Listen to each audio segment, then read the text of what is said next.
The story begins inside a school, where a girl sits lost in her own thoughts, her mind drifting to her brother. Her quiet moment of reflection is cut short when another girl bursts into the classroom in a frenzy, desperately trying to get everyone's attention. The girl excitedly announces that she just spotted the most attractive guy heading into the office, apparently a new transfer student, and a third year at that. The moment the first girl processes this information, she immediately realizes it must be her brother. But before diving deeper into the story, the girl narrates some important backstory. Her brother was believed to have perished in a plane crash along with their parents, but against all odds, he returned after a full decade. When she saw him for the first time, she could barely trust her own eyes. Their grandfather reacted the same way, completely overwhelmed at the sight of him alive. When her brother looked at her, she flinched in surprise, but he simply smiled and asked if she was his sister Diane. Just as quickly as the flashback began, Diane is snapped back to reality, not gently, but by a group of girls looking to bully her. These troublemakers demand that she hand over the gym uniform she brought with her. Diane tries to talk some sense into them, pointing out that without her uniform, she'll have nothing to wear. The ringleader, a loud, aggressive blonde, just laughs it off and starts screaming at her, causing enough of a scene that the rest of the classroom can't ignore it. Without any real justification, the blonde crosses a serious line and smacks Diane across the head, making it crystal clear that she better hand over the uniform unless she wants things to get worse. Calling that being nice would be a stretch, but no one in the classroom dares to challenge the overbearing blonde. The other students simply look away, unwilling to step in. Left with no real options, Diane silently endures the humiliation and surrenders the uniform. The next scene moves to third year class 2, where the entire classroom is being introduced to a new and strikingly handsome transfer student. The teacher mentions he has been living abroad for quite some time and encourages everyone to make him feel welcome. Every girl in the room can't help but blush at how good-looking he is. Even the bullies in the class can't resist sneering, while the average-looking students feel a quiet pang of jealousy. The teacher points him toward an empty seat at the back, and he makes his way over calmly. As the new student walks to his seat, a red-headed guy named Jae-hong is already visibly irritated, clearly jealous that this newcomer is stealing everyone's attention just by existing. The large guy sitting behind Jae-hong subtly signals him, and Jae-hong quickly catches on. He sticks his foot out, aiming to trip the new student as he passes. But the plan doesn't go as smoothly as Jae-hong hoped, because the new student stops just in time, leaving Jae-hong grinding his teeth in frustration. His timing had been perfect, yet it still didn't work. The new student, whose name is Jin, simply fixes Jae-hong with a cold-piercing glare that says absolutely nothing. The scene then flashes back to Jin's past, where a blonde senior is advising him to avoid getting into fights once he returns to Korea. Jin sighs and tells him he's already well aware of that. The senior, curious, asks how Jin already knows this. Jin explains that he would never enter any kind of confrontation without first gathering enough information about his surroundings. That answer clearly wasn't what the senior expected. It sounds far too intense. But Jin continues, drawing from years of hard experience. He explains that making a rash, uninformed decision could cost him his life, and that kind of mistake is what rookies make. The senior grows increasingly uneasy as Jin goes on to remind him that the reason he survived countless battlefields over the past 10 years is precisely because he knows what he's doing. At that point, Major Kang, the senior, tells Jin to stop, clarifying that he wasn't referring to any of that tactical logic. What he actually means is simple. He doesn't want Jin picking fights because he doesn't want the poor person on the receiving end to get brutally hurt. Back in the present, Major Kang's words echo in Jin's mind, so he holds his tongue and walks past Jae-hong without a word, choosing not to engage. The teacher notices Jin just standing there and checks if everything is okay. Jin flashes a pleasant smile and says he's fine, continuing to his seat. Jae-hong snickers to himself, convinced Jin is nothing but a coward too scared to stand up for himself. Even the guy who tried to trip him smiles, satisfied with how Jin responded. Once Jin settles into his seat, the teacher asks one of the students to help him get set up for the first class, then leaves after wishing Jin a good time studying. The student sitting next to Jin quickly introduces himself as Young Chan Park. Jin returns the greeting, introducing himself as Ian Yu. Young Chan nervously glances over his shoulder to make sure no one is watching, then leans in to whisper that he saw what Jae-hong tried to pull. He warns Jin that Jae-hong Lee is a known troublemaker, but there's another bully to watch out for as well, Hak Jin-ju, who is just as bad. Jin takes a careful look at both of them while Young Chan adds that their next class is math. Jin thanks his new friend for the heads up, and Young Chan is visibly relieved to see that Jin isn't just another bully. The math teacher arrives and instructs everyone to open their textbooks, then begins working through problems on the board. Some students diligently take notes while others look absolutely bored out of their minds. Jin quietly observes the classroom. Young Chan is paying close attention, while some students have already dozed off or are scrolling on their phones. Jin's gaze drifts to the window, where a group of students are playing on the playground. His mind slowly wanders back to his days as a mercenary. The relentless heavy rain, the bone-deep exhaustion, the chaos, the constant roar of gunfire and explosions that seemed permanently etched into his memory. Yet here, in this moment, as he closes his eyes, there is no noise like that. Everything feels unexpectedly peaceful, surprisingly serene. As the school day wraps up and students begin heading home, Deanne spots her brother waiting nearby. Startled, she asks if he has been waiting for her. He replies that yes, he was hoping to walk her home, but adds that if she has other plans, she's free to go on her own. Deanne quickly glances around and insists she has no other plans, though it's clear she's still feeling uneasy about walking alongside him. Jin then simply states that if she doesn't have anywhere else to be, they'll walk home together. Eventually, she agrees. Out on the street, the two siblings walk side by side, both visibly awkward. Jin tries to break the ice by asking if she feels awkward too. Deanne is startled to hear that, and quickly insists she doesn't feel awkward at all, but Jin reassures her that it's okay, because he's feeling pretty awkward himself. That honest admission finally helps Deanne loosen up a little. Jin then reveals that he was only 9 at the time of the accident, so he doesn't remember much about what remained of his family, including her. He gently points out that it must feel equally strange for her, since she was only 7 and probably doesn't remember much either. Deanne stays silent, because that is, in fact, true. Just then, she hears some familiar voices around the corner, and her steps come to a sudden halt. When she looks toward the source, she spots one of the girls from her class, a friend of the blonde who slapped her at school earlier that day. The bully girl immediately notices Deanne and calls her out. Deanne tenses up, unsure how to handle the situation.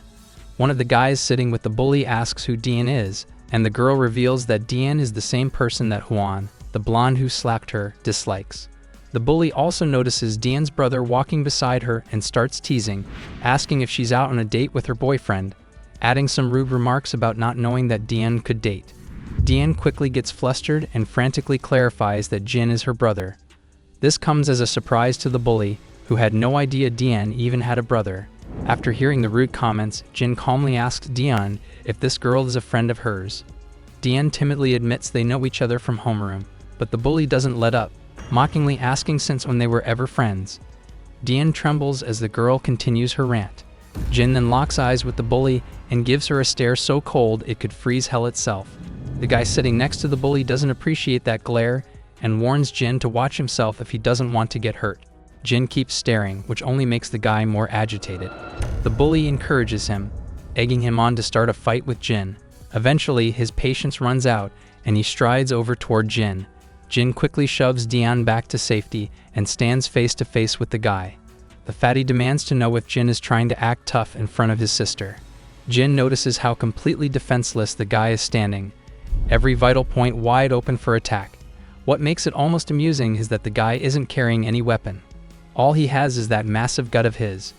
Jin can't help but think this guy is being dangerously reckless, but then Major Kang's words echo in his mind again, reminding him not to pick fights with anyone.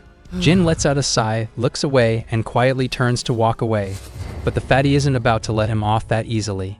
He grabs Jin by the collar and raises his hand, ready to land a sharp slap across Jin's face. Before he can make contact, Deanne rushes in to intervene.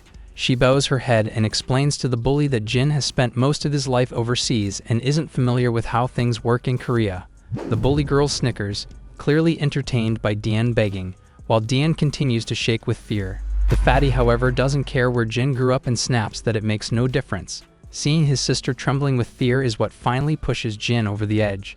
Fueled by anger, he grabs the fatty's wrist and yanks it hard. The guy squirms in pain even though Jin hasn't done anything particularly aggressive yet. Jin drops his bag, removes his school coat, and covers Deanne's face with it, calmly telling her to wait and that it won't take more than a minute. Just then, the rowdy thug charges at him from behind. Jin effortlessly spins around and delivers a single decisive slap to the thug's face. That one hit sends him staggering backward, blood pouring from his mouth before he crashes to the ground like a sack of potatoes. The bully girl and her other companion feel a chill run down their spines. Meanwhile, Jin lets out a sigh of disappointment, knowing he's broken his promise to Major Kang. But this one hardly feels entirely his fault, given that the fatty brought this on himself. The remaining goon is so terrified that he's already reconsidering making any move at all. The next scene shifts to the countryside, where military soldiers are running through rigorous training. Among them is Major Kang, overseeing the exercises. A fellow soldier approaches from behind and reminds Kang that today is Jin's first day at school. Hearing this, Major Kang grows concerned. Despite 6 months of lessons designed to help Jin adjust to a normal life, he worries that Jin might struggle to adapt after so many years spent as a mercenary. But even so, Kang feels a quiet sense of pride and holds on to the belief that the lessons he gave Jin will help him find his footing in this new chapter of life. Well, as it turns out, Major Kang's teachings didn't exactly do the trick, because Jin is making those bullies look like yesterday's trash. The other thugs watch in shock as the injured fatty lies unconscious, eyes rolled back. The bully girl and her companion are shaking as Jin strides toward them.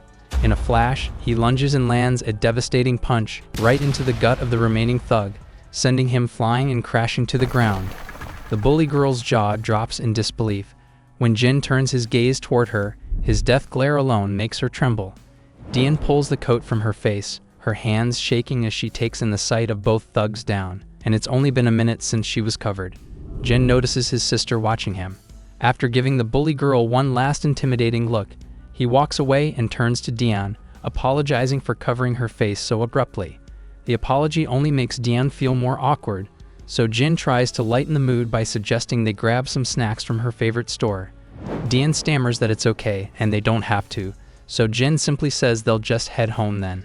As the siblings walk off, the bully girl is left frozen in place, completely bewildered that the same person who terrified her with nothing but a glare is now acting like a gentle, caring older brother.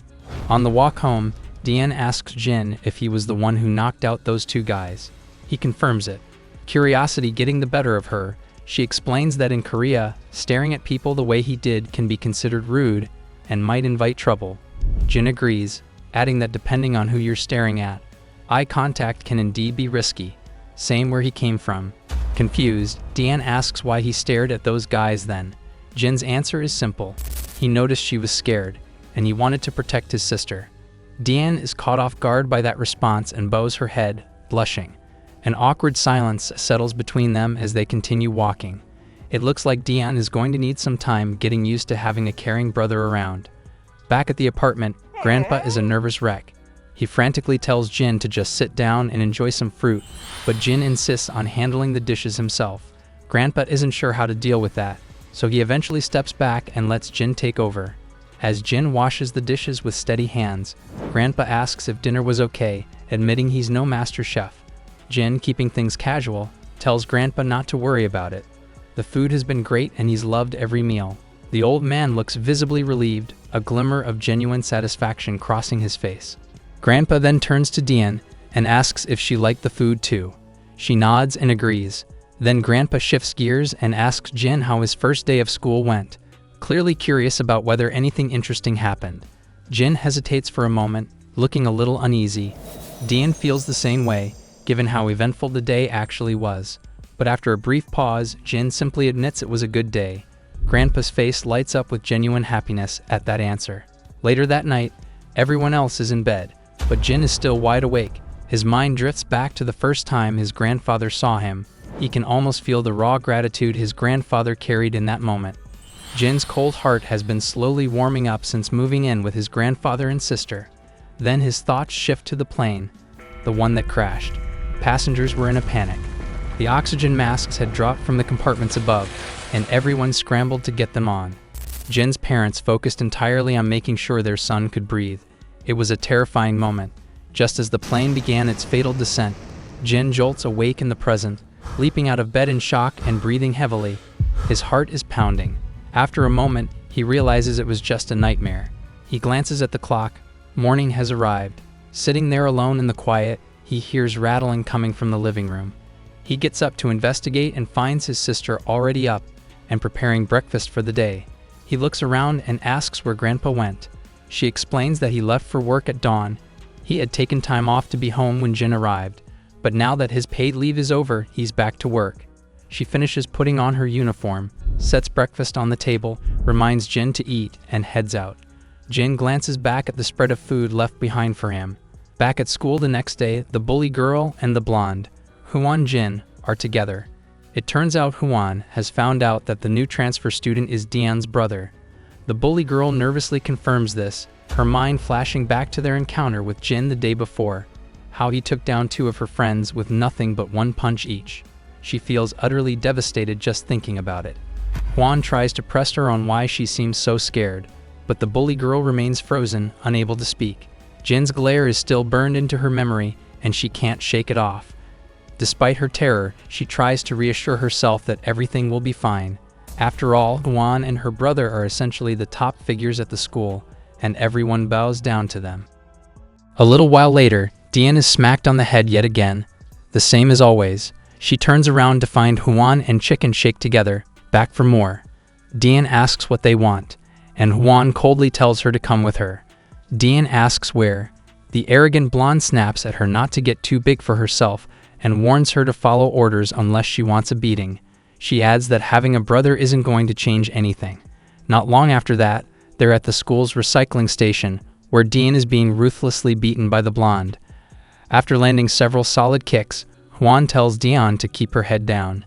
Dian, struggling to catch her breath, asks why she's even being beaten in the first place. That's when Huan brings up Jin. She tells Dian that her brother doesn't need to be acting tough, and warns her to tell him to stop getting full of himself. She makes it clear that they won't be held responsible for what happens to Dian's brother because he's got something coming. Dian, still confused, asks if that means they're targeting her brother now. Huan confirms it, reminding her that the two bullies Jin knocked down were her brother's friends. Since Dian and her brother had the nerve to mess with them, they aren't getting off easy. It's like poking a lion and expecting not to get mauled. Dian's face goes completely pale.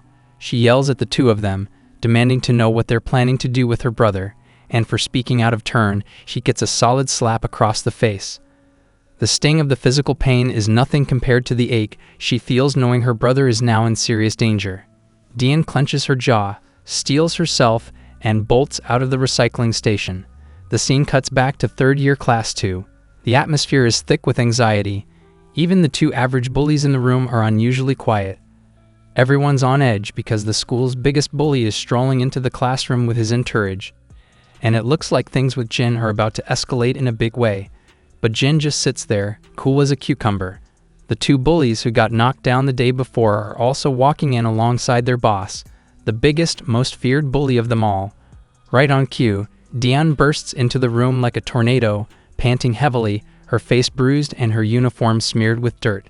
Jin abruptly stands from his seat, his eyes widening in shock at the sight of his sister's battered face and filthy uniform. The bully boss immediately starts with the banter, teasing how Jin's sister is worried sick about her brother. He also makes a remark about his own sister, Huan, noting how all she ever does is whine at him to do things for her. Huan, who has also walked into the scene, fires back, telling her brother she'll only feel sorry when someone actually hands him his defeat. Meanwhile, Jin is visibly shaken seeing his sister in that condition. But before the scene can fully unfold, it cuts back a little. Earlier that same morning, as students were just beginning to gather in the classroom, the scene shows a terrified young Chan taking hits to the head from two rowdy individuals using his face as a target. Jae-hong is feeling pretty pleased with himself after landing a direct hit and brags to his friend about it. Hak Jin then gets agitated and demands the eraser from a nearby timid student. Once he gets it, he winds up with all his strength and lands a precise shot at young Chan, then breaks into a little celebration after the perfect hit. But Jae-hong tries to downplay it, calling it a lucky shot. The two go back and forth trying to outdo each other. Jae-hong decides to take another shot, swinging his hand violently and hurling the eraser toward the poor young Chan. But surprisingly, Jin steps into its path and the eraser hits him in the waist instead. The two bullies are annoyed by the interruption, and the eraser falls to the ground. Jin then calmly takes his seat right next to the shaken young Chan. The redhead is visibly irritated, feeling like Jin is really starting to get on his nerves. Hak Jin decides to lecture Jin for stepping in, and Jae-hong quickly backs him up. Meanwhile, Jin simply sets his bag on the desk and quietly asks Young Chan if he's alright. The poor fellow mutters that he is, but his pale face tells a completely different story. Young Chan leans toward Jin, grateful he avoided any direct confrontation with the bullies, and asks if they could hang out after school. Jin reveals he has to walk home with his sister, so he can't. Young Chan perks up and asks if his sister transferred here with him. Jin shakes his head, saying she was already studying here before he arrived. When Young Chan hears her name, Dian, he reacts noticeably. Jin catches the reaction and asks if Young Chan knows her. Young Chan hesitates at first, but eventually admits that Dian hasn't been having the best time at school lately. He explains that she was quite popular back in middle school, smart and pretty, which drew a lot of attention from the guys. But then a girl named Hwan Jin, driven by jealousy, started bullying her. Jin asks why no one stopped them. Young Chan reveals that Hwan's brother, Jisoo Kim, is one of the worst troublemakers in the entire school. What makes it worse is that Dian is stuck in the same homeroom as Hwan and gets bullied so relentlessly that every student who knows her is amazed she still has the courage to show up at school at all. Jin pieces it together. Hwan started targeting his sister simply because someone showed interest in Dian, and that was the only reason. But Young Chan solemnly clarifies that it was really just an excuse. Hwan simply wanted a reason to bully someone, and Dian happened to be convenient. Jin's mind flashes back to a few days earlier, when Grandpa had expressed hope that Jin would find school easier after living overseas for so long. He had then turned to his granddaughter and asked how she was doing at school. At that time, little Dian had cheerfully reassured him that everything was absolutely fine, never once hinting at the misery she faced every single day. Grandpa had praised her, saying she was always such a brilliant student and that even her teachers spoke highly of her. Back in the present, Jin realizes his sister had been putting on a brave face all along, hiding her struggles to keep their grandfather from worrying. Then one of the rowdy bullies kicks the door open and the entire gang of school bullies saunters into the classroom. Hak Jin quickly asks them what they want in their class. Jisoo Kim, one of the top dogs of the entire school, simply says he's there to handle some business. Hak Jin is surprised to see Jisoo and isn't sure what to do, because while Hak Jin can deal with the other bullies well enough, getting tangled up with Jisoo is a different matter entirely. Meanwhile, Jisoo's lackeys fill him in on Jin. When Jisoo spots Jin, he starts shouting at his lackey, furious that they got beaten by some scrawny little punk. He dismisses his lackey and provocatively flicks his finger at Jin, gesturing for him to come over. Jin stands up immediately. The redhead and Hak Jin exchange confused looks, both wondering what Jin could have done to get Jisoo this angry, and privately thinking Jin is pretty much finished. Jin stands his ground and calmly asks if Jisoo is actually the big shot around here. Jisoo sneers and finds it fascinating that it took Jin this long to figure out who runs things. He turns to his lackey and tells him to stop just standing there and make a move. The lackey is clearly terrified, but eventually steps forward toward Jin. Before the showdown can begin, however, Dian also bursts into the classroom, breathing heavily. And this is the moment. This is how Jin finds himself looking at his bruised sister. Tears well up in Dian's eyes as she begins apologizing to Jin for pulling him into this mess. Hwan scoffs, calling her the biggest drama queen she's ever seen, but Jin tells his sister she has absolutely nothing to apologize for. Before she can say another word, he completely loses it and slaps the lackey across the face with such force that the guy hits the ground, knocked out cold. The other bullies, who already know how hard Jin can hit, immediately start to tremble. With one lackey down, Jin turns to his sister and tells her calmly that these bullies are the ones who should be apologizing. The fatty then charges at Jin with a clenched fist, but Jin effortlessly pushes his arm aside. Spotting the exposed throat, Jin delivers a brutal, precise strike to it. Like a trained fighter, leaving the bully coughing and gasping before collapsing to the floor. Another lackey, shaking with fear, tries to land a hit on Jin. Jin responds with a crushing blow to his ribs, and with lightning-fast reflexes, sends him tumbling to the ground as well. Meanwhile, Jisoo's confidence is visibly crumbling as he watches Jin dismantle his crew with frightening ease. The local bullies in the classroom, still in their so-called beta stage, stand there wide-eyed and expressionless. Even Hwan and Chicken Shake are completely losing their composure. After taking down the last two bullies, Jin turns to Jisoo and makes it very clear that his sister has been suffering because of these thugs, and he's not about to stand for it. Jisoo finally decides to speak, sneering as he admits that Jin isn't quite the pushover he expected. With a smirk, Jisoo swings his leg at lightning speed toward Jin's face, but Jin effortlessly blocks the kick, leaving Jisoo stunned. He didn't expect Jin to react that fast. Jisoo swings his other leg, also blocked with ease. Jin then seizes Jisoo's leg, pulls him closer, and delivers a brutal punch directly to his face. Blood sprays as Jisoo crashes to the ground like a ragdoll, his nose and mouth bleeding. He looks up in horror at Jin, who looms over him like a death reaper. Without hesitation, Jin swings his leg again, landing a powerful kick to Jisoo's face and sending more blood splattering. The once cocky, full of himself bully hits the ground, defeated and humiliated. The entire classroom falls silent. Every pair of eyes is wide with shock.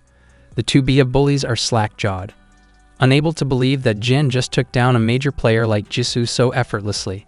The girls are equally horrified, with the blonde especially unable to process whether Jin is truly this formidable. Jin begins walking toward Hwan. She's terrified, convinced she's about to face the same brutal treatment. But before anything else can happen, Dian rushes to stop her brother, pleading with him not to do anything more. Jin reminds her that Hwan and her crew have been bullying her for a long time, and that he knows she was targeted by them just yesterday too. Dian's face falls. She realizes her brother has already uncovered the truth. She bows her head in silence. But then it hits her. Jin is fighting all of this for her sake. She quickly forces a smile and tells her brother she's fine, and that he should stop. Jin hesitates, but eventually agrees and offers to walk her to class. As they leave, the classroom erupts into murmurs.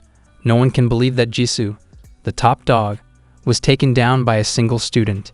Even the beta bullies openly admit that Jin is hardcore, and they feel a wave of relief that they didn't try to take him on themselves.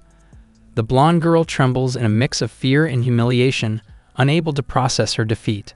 As Jin and Dion walk together, she expresses shock at how skilled her brother is at fighting, then immediately starts apologizing again. Confused, Jin asks what she's apologizing for.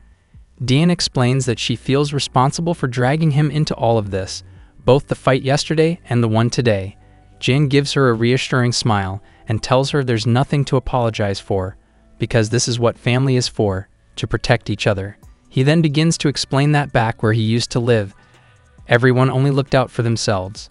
No one cared what happened to others, as long as they weren't the ones suffering. But even those sane people would act differently when it came to their own family. The scene cuts down into a memory, a chaotic battlefield tearing apart at the seams, smoke and explosions erupting on all sides with gunfire echoing everywhere. A younger Jin is caught in the middle of the mayhem. Among the carnage, he spots one of the enemy soldiers desperately trying to shield his little daughter from a man pointing a gun directly at both of them. Even in the middle of all that violence, the sight of a father risking everything for his child left a deep impression on Jin, making him question what family truly meant, and why it mattered so much. Back in the present, Dian points out that Jin barely even remembers her, so why is he still going so far out his way to help? Jin admits that's true, he doesn't remember her, but it doesn't change the fact that they're family. Dian stands in silence, absorbing that, but as his words sink in, she starts feeling a little embarrassed. She quickly tells him she's fine, and that he should head back to class. They've already arrived at her homeroom. She waves a final goodbye and disappears through the door, leaving Jin with a quiet smile on his face. Back in his own room, Jin is still the hot topic of conversation, and he's feeling a bit overwhelmed by all the attention. The beta bullies give him enthusiastic thumbs up, excitedly asking what kind of training he got overseas to take those guys down like yesterday's leftovers. They keep showering him with praise, but Jin just sinks into his seat looking a little out of place. Even his friend Young Chan chimes in, saying Jin was actually pretty awesome, which brings a subtle smile to Jin's face. Meanwhile, the defeated goons are feeling pretty anxious after their humiliating loss. Their boss, Jisoo, is still fuming. He grumbles that there's something different about Jin, because he doesn't fight like some average third-rate thug. His sister tries to cheer him up, reminding him their loss was just a fluke and that Jin simply caught them off guard, suggesting they try to get him later. The bullies go quiet because they've learned the hard way that Jin is a powerhouse not to be taken lightly. Still, the blonde reminds her brother that Jin is just one guy and she doesn't think they should let some random kid embarrass them like this. Her brother finally shuts her down, telling her that if she thinks it's so easy, she can go take Jin on herself. Hwan doesn't like being talked to like that and snaps back, telling him not to take his frustration out on her just because he got beaten by some random guy. That hits a nerve.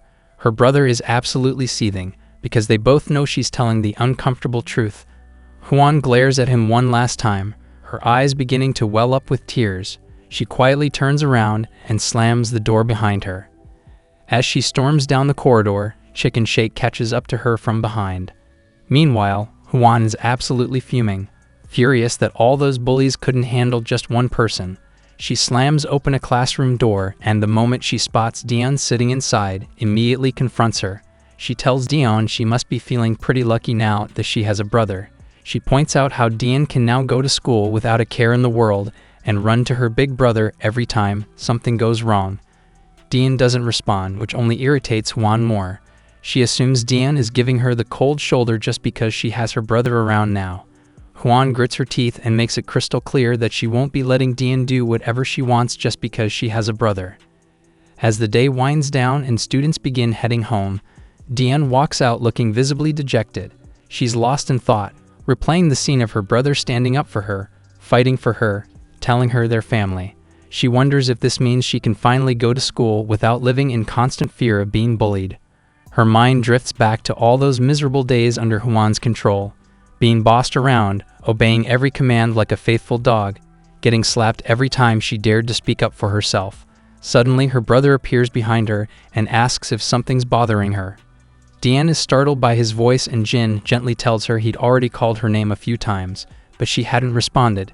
She quickly apologizes and explains she didn't hear him, then asks if he was waiting for her again. He nods, saying he was, because he still doesn't know the way home. So they start walking together, talking about grabbing some groceries on the way since Grandpa always comes home hungry after working late. Not far behind them, standing on the street and looking absolutely furious, is Hwan, watching the smile on Dion's face with pure contempt. She's biding her time, waiting for the perfect moment to make Dion forget how to smile. In the next scene, the duo is shopping at a store. Dion is having a hard time deciding what to get, while people around them keep shooting glances at Jin, particularly the girls who can't seem to take their eyes off him. Dion can't help but notice how much attention he draws everywhere they go. She knew he was popular at school, but it turns out he stands out just as much outside of it. Out of curiosity, she finally asked her brother if he ever had a girlfriend when he was overseas. The question catches him completely off guard. He looks like he's never even heard the term before. Dion clarifies that she means a girl he might be dating. He simply replies that he hasn't had one. This prompts Dion to suggest he should consider it, given how he seems to attract girls like a magnet wherever he goes. Jin goes quiet for a moment, then says he's always been too busy for that. Dion understands, figuring it has something to do with adjusting to a new country. Then Jin turns the question back on her and asks if she's ever had a boyfriend. The question catches her off guard and she quickly says no. When he asks why, she just says she's been busy too. When they finally get home, Grandpa has a surprise waiting for Jin, a Samsung Galaxy phone. Jin is a little disappointed, admitting he was hoping for an iPhone instead. Grandpa wastes no time educating his grandson that iPhones have terrible battery life, and Samsung is the better choice, especially since everyone his age already has an iPhone, so a Galaxy might actually help him stand out. Dion, on the other hand, is ecstatic, because she had been wanting a Galaxy herself and can tell it's the latest model.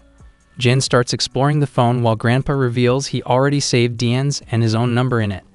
Dion is surprised to hear that Grandpa did it himself, since she's usually the one helping him with tech stuff. Grandpa grins and explains he got some help from the salesperson. He adds with a laugh that he heard how much younger people enjoy unboxing their own things, so he hopes Jane doesn't mind that he already opened the box to save their numbers. Jin quickly says it's totally fine. Grandpa then apologizes to Dion, explaining the store only had one phone left, so he couldn't get her one too. Dion tells him it's no big deal, and they end up having a wonderful dinner together, laughing and chatting. Later that night, Jin is still playing around with his new phone, and honestly, the Galaxy experience is growing on him. He starts thinking maybe Samsung phones aren't so bad after all. The scene shifts to Major Kang, who's working at his computer when his phone rings. He picks up to find Jin on the other end, letting him know he has a new phone and a new number. The senior is a little surprised. The junior soldier standing behind Kang asks if he hadn't already given Jin a phone. Kang confirms he did, at which point the senior turns tomato red with rage.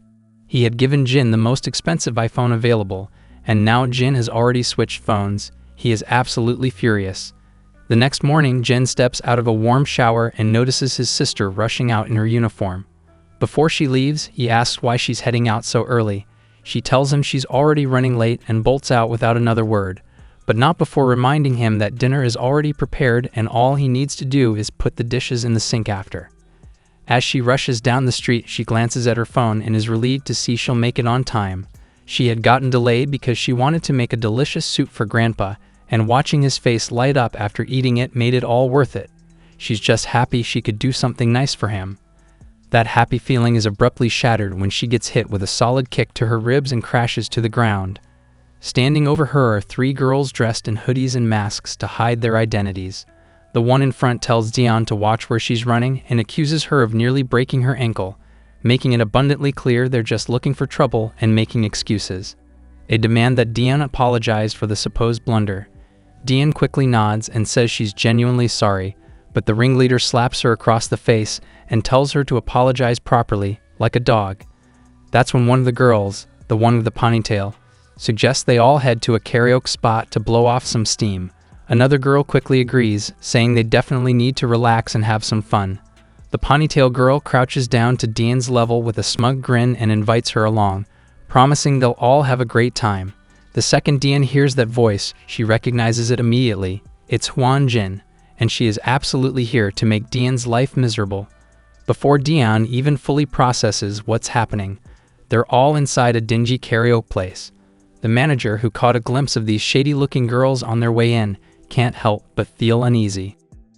A while later, the manager is pacing nervously toward the room. He mutters to himself about how rowdy kids have gotten these days and wonders what kind of mess they've made in there, because during their entire session, all he heard was loud screaming. He turns the lever and opens the door, only to find Dion sprawled on the floor. Thankfully, she's conscious and slowly starts to pull herself up, hands shaking as she gathers her things. The manager is utterly baffled and immediately moves to call an ambulance, but Dion flatly refuses and stumbles out the door. Back in the classroom, the teacher takes attendance and notices Dion is missing. The students confirm she hasn't shown up, and everyone seems confused. Dion isn't someone who would just skip school without telling anyone. In the background, Hwan is sitting there smirking, clearly very pleased with herself. Chicken Shake turns to her and nervously asks if she thinks Dion will be okay. Hwan simply tells her friend not to panic, reminding her that Dion missing school has nothing to do with them. Chicken Shake nervously agrees, playing along. When the school bell finally rings and students begin heading home, Jin waits outside for his sister as usual, but he can't spot her anywhere in the crowd. The crowd thins out until there's almost no one left, but his sister is still nowhere in sight. He waits a little longer, then pulls out his phone and tries calling her, wondering if she might have already headed home. Meanwhile, Dion is already back at the apartment. Her phone rings continuously as her brother keeps calling, but she doesn't bother to answer, just lets it ring. Eventually, Jin makes his way back home. His eyes immediately land on the pair of sneakers she wears sitting by the doorstep. He pulls his bag from his shoulder, walks to her door, and gives it a gentle knock, asking if she's inside. She quickly responds, and Jin feels a wave of relief knowing she's there. Dion asks if he waited outside at school again. He confirms it and mentions that he even tried calling, but she didn't answer. She apologizes, saying she must have been asleep. Jin picks up on the odd tone in her voice and asks if he can come in for a moment. Dion quickly comes up with an excuse, saying she's in bed because she's not feeling well. Worried, Jin asks if it's serious. She reassures him it's just a slight fever and she'll be fine with some rest. Jin tells her to call him if she needs anything and steps toward the door, but then stops. He notices her sneakers are stained with blood. It doesn't take him long to realize something serious must have happened, because blood on her shoes is not something you see every day. Once he pieces it together, he grabs the first aid kit and heads into her room to tend to her injuries. She winces as he carefully applies bandages to her bruised face. It seems Jin still doesn't know the full story. Dion tells him she fell down the stairs trying to dodge a bicycle. but Jin points out that her injuries look far too severe for a simple accident and asks if she wouldn't rather see a doctor. She hesitates before insisting she's completely fine. Her hesitation to visit a doctor is understandable. If she goes to a hospital, the injuries will speak for themselves, and no one will believe it was a staircase fall. The scene then cuts to Dian's past. Inside the principal's office, Dian is telling the principal that she was beaten up by Hwan, but Hwan flatly denies everything. The police are also involved, and Dian insists she knows it was Hwan. Even though Hwan was wearing a mask and hat, she recognized her voice and she's certain. Besides, Hwan has a long history of bullying her at school. But then Hwan, with a sly smirk, asks how Dian can accuse her when she never even saw the face of her attacker. The principal asks Dian directly whether she saw the face of the person who assaulted her.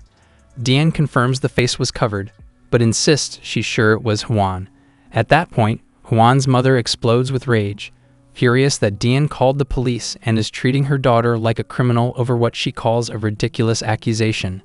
The principal tries to calm her down, but the woman refuses to listen. Meanwhile, Dian's certainty starts to crumble as she realizes no one seems to believe her, not even the police officers, who remain visibly skeptical. The mother demands that Dian apologize to her daughter immediately, but Dian holds her ground, telling the woman that it was indeed her daughter who assaulted her. The arrogant mother is infuriated and declares she'll take the matter up with Dian's parents, demanding she bring them to the school right away. This breaks Dian's heart. Tears stream down her face involuntarily, while the person who attacked her laughs and walks away, completely unpunished. Back in the present, Dian feels trapped in that same helpless situation all over again. She believes that speaking up without solid proof is pointless, and she's determined not to burden her grandfather, who has always been her anchor. Suddenly, Jin notices her tense expression and gently places his hand on her forehead, asking if she's really okay. She weakly insists she is. Jin points out that while her bones aren't broken, the bruising is quite severe and will be painful for a few days. Dian nods and admits she's surprised he's actually quite good at this kind of thing. She can tell the bandages are perfectly placed. She then grows somber, thinking about their grandfather. She's worried he might get upset about all this, especially given his weak heart. This comes as a surprise to Jin, and Dian further reveals that Grandpa takes pills to regulate his heart. In response, Jin promises her that Grandpa won't hear a word about any of this, and tells her to just get some sleep. As he starts to walk away, she calls out to him from behind, flashing a warm smile as she thanks him for everything. Jin returns the same warm smile, but once he's gone, her smile slowly fades. She wonders to herself if she made the right choice by not telling him everything. She feels like there's nothing two teenagers can really do about a situation like this. But of course, Jane isn't your average teenager. And it wouldn't be surprising at all if he already knows exactly who was behind her injuries. Later that evening, the scene shifts to a club where loud music fills the air and the atmosphere buzzes with energy. In the middle of it all sits Jisoo Kim, still gritting his teeth, still fuming. He's drinking with his crew, and they're all discussing Jin, wondering how a single person managed to mess things up so badly for all of them. One of the thugs speaks up, insisting their downfall was purely from underestimating Jin. He argues they could take him out easily with proper planning. Another agrees, they can't just let this slide. A third pipes up, saying Jin won't stand a chance against all of them together. Despite the enthusiasm, their boss knows that taking Jin down won't be a walk in the park. He's still seething from the humiliation, but he doesn't want to let it go either. He sets down his glass in frustration and reluctantly agrees with his lackey's logic. Going one-on-one clearly isn't their style, so they need to come up with a more strategic approach, overpowering Jin with numbers. The lackeys grin like they've already won. Just as they're deep in their planning, Jisoo's phone rings. The caller ID reads little, and it turns out to be his little sister. She starts yelling at him immediately, demanding to know why he's just sitting around at the club. Jisoo tells her to either get to the point or he's hanging up. She insists he owes her. She roughed up Dion earlier that day. She tells him they can't let the siblings get away with it, or they'll lose their authority over the entire school. Jisoo, feeling a moment of pride for his sister, tells her she did a good job and mentions that they're already planning payback for Jin. Just then, someone walks into the club. When the bullies turn to see who it is, they realize it's Jin, walking in calmly like he owns the place. Jisoo is absolutely furious to see Jin casually strolling into his turf, but at the same time, feels a faint sense of relief that they don't have to go hunting for him anymore. Jin, however, isn't there for a friendly chat. Without wasting any time, he grabs one of the lackeys by the face and slams him headfirst into the edge of the table. Another lackey charges at him, but Jin's hand moves so fast that a single punch shatters the attacker's ribs. The bully leader and the remaining lackeys grit their teeth watching their crew go down. The rest of the group charges at Jin together, but he stays completely calm as they close in. He kicks one down effortlessly, then grabs the next one and slams him onto the table with a brutal thud. While that guy is already cowering, Jin doesn't stop there and hurls him into the wall like a rag doll. He then balls up his fist and delivers a devastating blow to the fatty's face. A thug grabs a glass bottle and swings it at Jin, but he casually knocks it out of the guy's hand and follows up with a brutal strike to his face, leaving blood pouring from his mouth. Another bully charges from behind. Jin ducks, grabs the man's hand, twists it painfully, and delivers a hard slap across his face before tossing him aside. Jin then grabs another lackey by the face and smashes the man's head straight into his raised knee, breaking the guy's nose with a sickening crunch. With all the thugs down for the count, Jisoo is left completely speechless.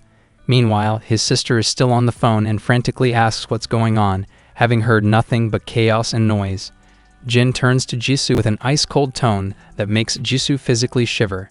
He asks if he needs to repeat himself, because as far as Jin remembers, he already told Jisoo to stay away from his sister. Jisoo is absolutely stunned that the tables have turned so completely. Jin continues questioning him, asking what his sister ever even did to him. Jisoo plays dumb, pretending to know nothing, while secretly reaching for a glass on the table and hurling it at Jin with lightning speed. But Jin just steps back casually, letting the glass shatter harmlessly against the wall. Jisoo grabs a bottle and swings. Jin steps back again. When Jisoo swings a second time, Jin knocks the bottle out of his hand and follows through with a punch that sends the contents of the bottle exploding everywhere. Jisoo tries swinging with his fist this time. Jin responds with another brutal strike to his face, leaving Jisoo's nose bleeding heavily. Jisoo stumbles backward, gasping. Still completely composed and not breaking a sweat, Jin asks this man what twisted pleasure he gets from harassing a helpless girl. In desperation, Jisoo grabs a bottle, shatters it, and aims the jagged edge at Jin's chest. Jin shows no fear. He swiftly slaps Jisoo's hand, sending the broken bottle to the ground. Then he grabs Jisoo by the throat and squeezes. Jisoo's feet scramble beneath him as he struggles uselessly, and Jin drives him forcefully to the floor. Jisoo writhes and squirms, trying desperately to break free from Jin's iron grip, but Jin doesn't let up, pressing firmly on his throat to make absolutely sure the once cocky bully understands exactly who is in control. Jin then leans in and delivers his final warning. This is the last time he will spare him. If he hears even a rumor about Jisoo or Hwan bothering his sister again, he'll be back to finish what he started. To drive the point home, Jin tightens his grip further, pushing Jisoo to the very edge of consciousness. The bully is now desperate and on the brink, squirming and apologizing profusely. Only then does Jin release his grip, leaving Jisoo gasping and coughing violently as Jin walks away. As Jin exits the club, the staff exchange nervous glances, unsure of what just happened. Meanwhile, Hwan and Chicken Shake are out on the street nearby. Hwan has a bad feeling and starts worrying about her brother. When they reach the club, they hear footsteps coming up the stairs, and it's Jin, casually making his exit. Hwan is caught completely off guard. She shouts at him to stop, still trying to play it cool, believing that since no one saw her face, Jin can't pin what she did to Dian on her. But Jin doesn't even slow down. Hwan, growing increasingly nervous, starts backing away, then trips and falls hard on her backside. As she's rubbing her sore shoulder, Jin's phone rings. He checks it and sees it's his grandfather calling. After a quick conversation, he simply turns around and heads home without a word, leaving Hwan and Chicken Shake to wonder what he's even thinking. When Hwan enters the club, the sight that greets her is a disaster. Her brother and his entire crew are battered and bruised. She immediately starts yelling at him, demanding to know how Jin managed to beat him again. Her brother, too exhausted to argue, cuts her off and tells her in no uncertain terms to stay away from Dian from now on.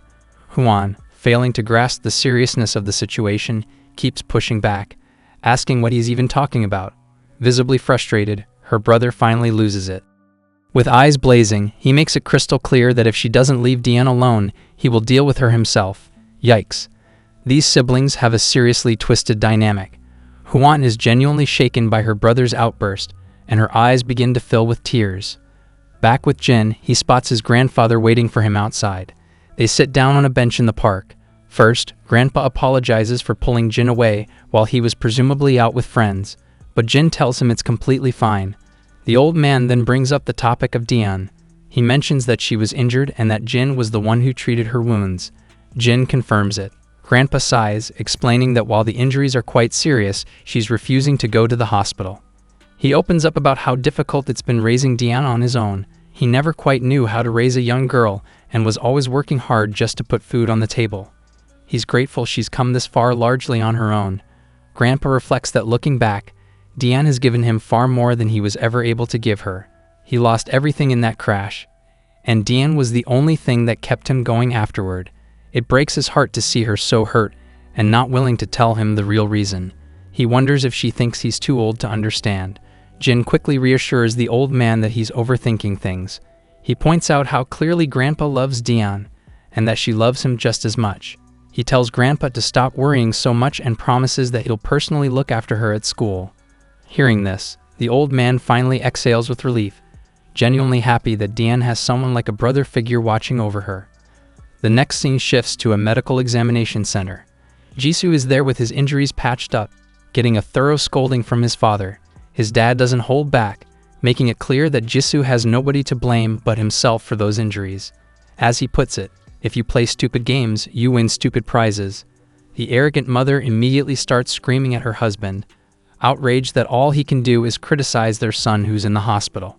She tells him to go find the person who did this and direct his anger there, and also points out that the same person supposedly hurt Huan's arm too. Honestly, Huan's situation is a whole other story. She's so shameless that she actually pinned the blame for her own injury on Jin, when everyone knows she simply tripped and hurt her shoulder. But instead of taking responsibility, she's blaming him for everything. The furious father eventually settles down and lets out a long sigh. The concerned mother tells her son to focus on resting and recovering. As they prepare to leave, the mother grumbles about making the kid who hurt their son pay for it if she ever gets her hands on him. Once their parents are gone, Jisoo asks his sister why she had to go and tell their parents everything. He explains that by doing so she's only made things worse for him, making it look like he ran crying to his parents after getting beaten, which is humiliating. Huan asks how else she was supposed to hide the fact that her brother was hospitalized and her arm was broken. Jisoo gets irritated and demands to know if Jin was the one who broke her arm. Huan remembers perfectly well that she tripped and fell, but she doesn't mention that. Instead, she just says Jin was responsible. She quickly stands up and tells her brother to just rest up, because she'll make sure they both understand once and for all who they're dealing with. Jisoo sits there, visibly unsure about whether provoking Jin again is really the best idea. Meanwhile, the parents are having their own conversation. The mother reveals she's already spoken to someone named Mr. Cha.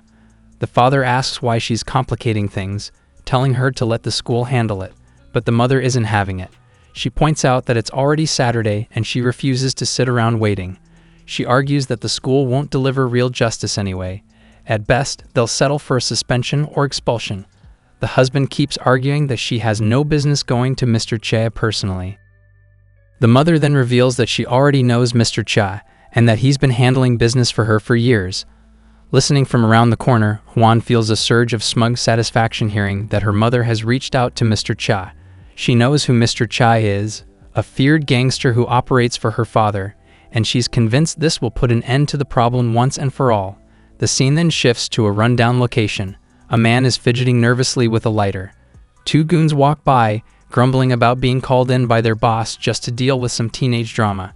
None of them are thrilled about it. Even the boss himself isn't exactly eager, but a job is a job, even if it means dealing with a mess of adolescent nonsense. The scene flashes back briefly. A luxury Mercedes is speeding down the road. Inside, Mr. Cha, a mafia boss, takes a call from the mother. She fills him in, explaining that her daughter's hand was fractured and her son was badly beaten by some teenager. She insists he needs to handle it. Back in the present, Mr. Cha is puffing out smoke, clearly irritated beyond belief that he has to deal with something like this. The scene transitions back to where Jin is in his room, sitting in front of his computer, lost in thought about Jisoo. He wonders whether these guys are really going to let things go.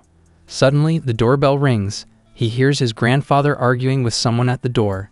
The people outside want to see Jin. The intimidating man at the door claims they just need a quick word. Grandpa, concerned about the late hour, questions what could be so urgent. Jin steps out of his room and tells Grandpa they'll be right back. Despite Grandpa's reluctance and even his sister's protests, Jin flashes a calm smile and reassures them that he knows these people and it's just a short conversation, nothing to worry about. And with that, Jin follows them out, leaving his concerned grandfather behind. The men take him to an abandoned construction site. Jin wonders who they might be bringing him to meet. When they arrive, the lackeys report to their boss that they've brought the one in question. The boss stays silent for a moment, puffing on his cigarette. The bald lackey mentions that the kid figured things out fast and came along without making a scene. The boss, a little surprised and pleased, decides to make it quick.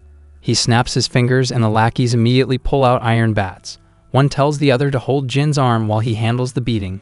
Meanwhile, the boss settles in and starts scrolling through his phone looking for the mother's number, so he can text her that the job is done. While the boss is distracted, the lackey asks why their target had to go and mess with the Kim family's kids. The moment Jin hears those words, he immediately connects the dots. This must be about Jisoo Kim. The boss, growing frustrated and irritated, pauses his scrolling, deciding he shouldn't make that call while Jin is still present. He glances over at Jin, and what strikes him is how completely unfazed and emotionless the kid looks. Just as the lackeys charge at him, Jin's speed kicks in instantly. He grabs the bald lackey's arm before the swing can even land, then drives a brutal shoulder smash directly into the man's face. The boss watches with wide eyes, completely caught off guard by the flawless execution. The other lackey swings a bat at Jin. He ducks and lets it swoosh harmlessly overhead. The lackey tries again, but Jin charges straight into the swing, locks the bat under his arm, and delivers a brutal punch right under the lackey's chin. He follows that up with a devastating blow to the chest, then grabs the lackey by the neck and hurls him down onto the bricks below. The boss watches in pure shock, equally bewildered and impressed by what he's witnessing. The bald lackey grabs Jin from behind and threatens him, but Jin drives his shoulder into the man's ribs and then delivers a solid shoulder smash to his face, sending him crashing to the ground. Mr. Cha has seen enough. This kid is clearly not a normal teenager. His combat skills are something else entirely. He finally decides to step in himself. As he strolls forward, he scratches his head with a chuckle, commenting that he never imagined he'd be squaring off with a teenager at his age. Meanwhile, Jin sizes the man up and quickly notices that despite being a mafia boss, this guy is full of exploitable weak points. As the boss swings a powerful fist, Jin effortlessly sidesteps it. The boss launches a barrage of punches. Jin dodges each one with ease, making it look almost casual. Then another punch comes straight at him. He blocks it, but the heavy force behind the hit sends him skidding backward. The mafia boss sneers, impressed that Jin managed to block it. Jin checks his wrist where the punch landed, feeling the ache, and realizes that the boss had predicted his movement and hit with precise timing. On the other side, the boss's curiosity is fully piqued, and he asks Jin directly who he really is. Jin replies simply that he's just a high school student. The boss isn't buying it. In his mind, this kid has some serious combat experience. Nobody fights like this without real training. Jin just grins and takes his stance. The boss says he's happy to keep sparring and balls up his fist. Jin deflects an incoming punch and throws one of his own, but the mafia boss sidesteps it smoothly. The boss attacks again.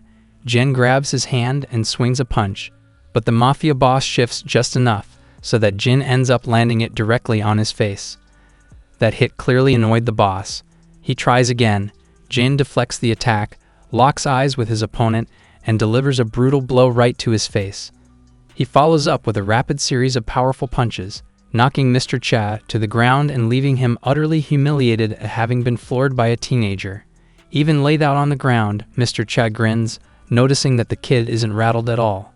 He has absolutely no idea where this kid came from, but he's certain of one thing. The Kim family has messed with the completely wrong person. The scene transitions to an office at the National Assembly. Inside we find Mrs. Kim and Mr. Kim. The mother is growing impatient and tells her husband to call Mr. Cha. She wants to know why he hasn't responded yet. Mr. Kim tells her to just wait because Cha will call back when he's done. Meanwhile, their daughter can be seen in the background. Then the phone begins to beep. The impatient mother immediately tells her husband to put it on speaker so she can hear the news for herself. Mr. Kim opens the call by apologizing to Mr. Cha for the ridiculous favor his wife asked of him. The mother erupts, insisting that since their children were attacked, it's hardly ridiculous. But to everyone's shock, it's Mr. Cha who apologizes first. Mr. Kim asks for an explanation, and Mr. Cha reveals that their children have, in his words, meddled with the wrong person, because Mr. Cha himself was also defeated by the boy. This news rattles Mr. Kim to his core. As far as he knew, Mr. Cha was the most capable enforcer in the business. It's completely unthinkable that he lost to a high school student. Just then, the office door begins to rattle. Someone is forcing it open. Both Mr. and Mrs. Kim stare at the door with mounting dread. When it finally swings open, they find soldiers sprawled unconscious on the floor outside. The husband and wife are utterly alarmed. Even Hwan jumps out of her seat. And then Jin strolls calmly into the room. The door slams shut behind him, leaving the unconscious bodyguards on the other side. Mr. Cha, still on the phone, quickly realizes what's happening. He leans back and lets out a defeated sigh, still struggling to wrap his head around the fact that he got beaten by a single high school kid. And now that same kid is somehow inside the Kim's office. Inside the room, Hwan leaps from her seat. Mrs. Kim starts screaming at Jin, demanding to know if he's the one who beat up her children. The man at the desk keeps his composure and asks again, more insistently, how Jin managed to get past the security. The mother is fuming that her husband isn't reacting with the same outrage as her. Jin, completely unfazed, shrugs and casually replies that he simply walked past the guards.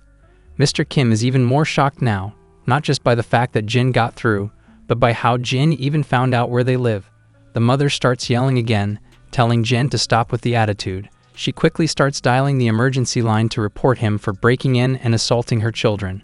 Hwan feels a surge of smug confidence, believing that even with Jin's fighting abilities, the law will handle him. The arrogant mother tries to intimidate him with threats of the police and the district attorney, convinced that Jin has no idea who he's dealing with. Jin, however, calmly responds that he has a pretty good idea. He points out that her husband is a second-term assembly member currently running for office. The woman scoffs, asking that if Jin knows so much about their status, then why did he go and attack her children? Hwan sneers, feeling like they've cornered him and that it's game over. The authorities pick up the emergency call and the mother starts yelling into the phone, demanding officers arrive at their office immediately. But before she can say another word, she goes completely silent, because Jin plays the full footage from the karaoke room, the video of Hwan and her lackeys assaulting Dian. The undeniable evidence leaves Hwan speechless, her eyes widening in horror. Mr. Kim goes utterly silent, devastated. The sound of Dian's screams, begging for forgiveness while those girls continued to beat her, echoes through the room.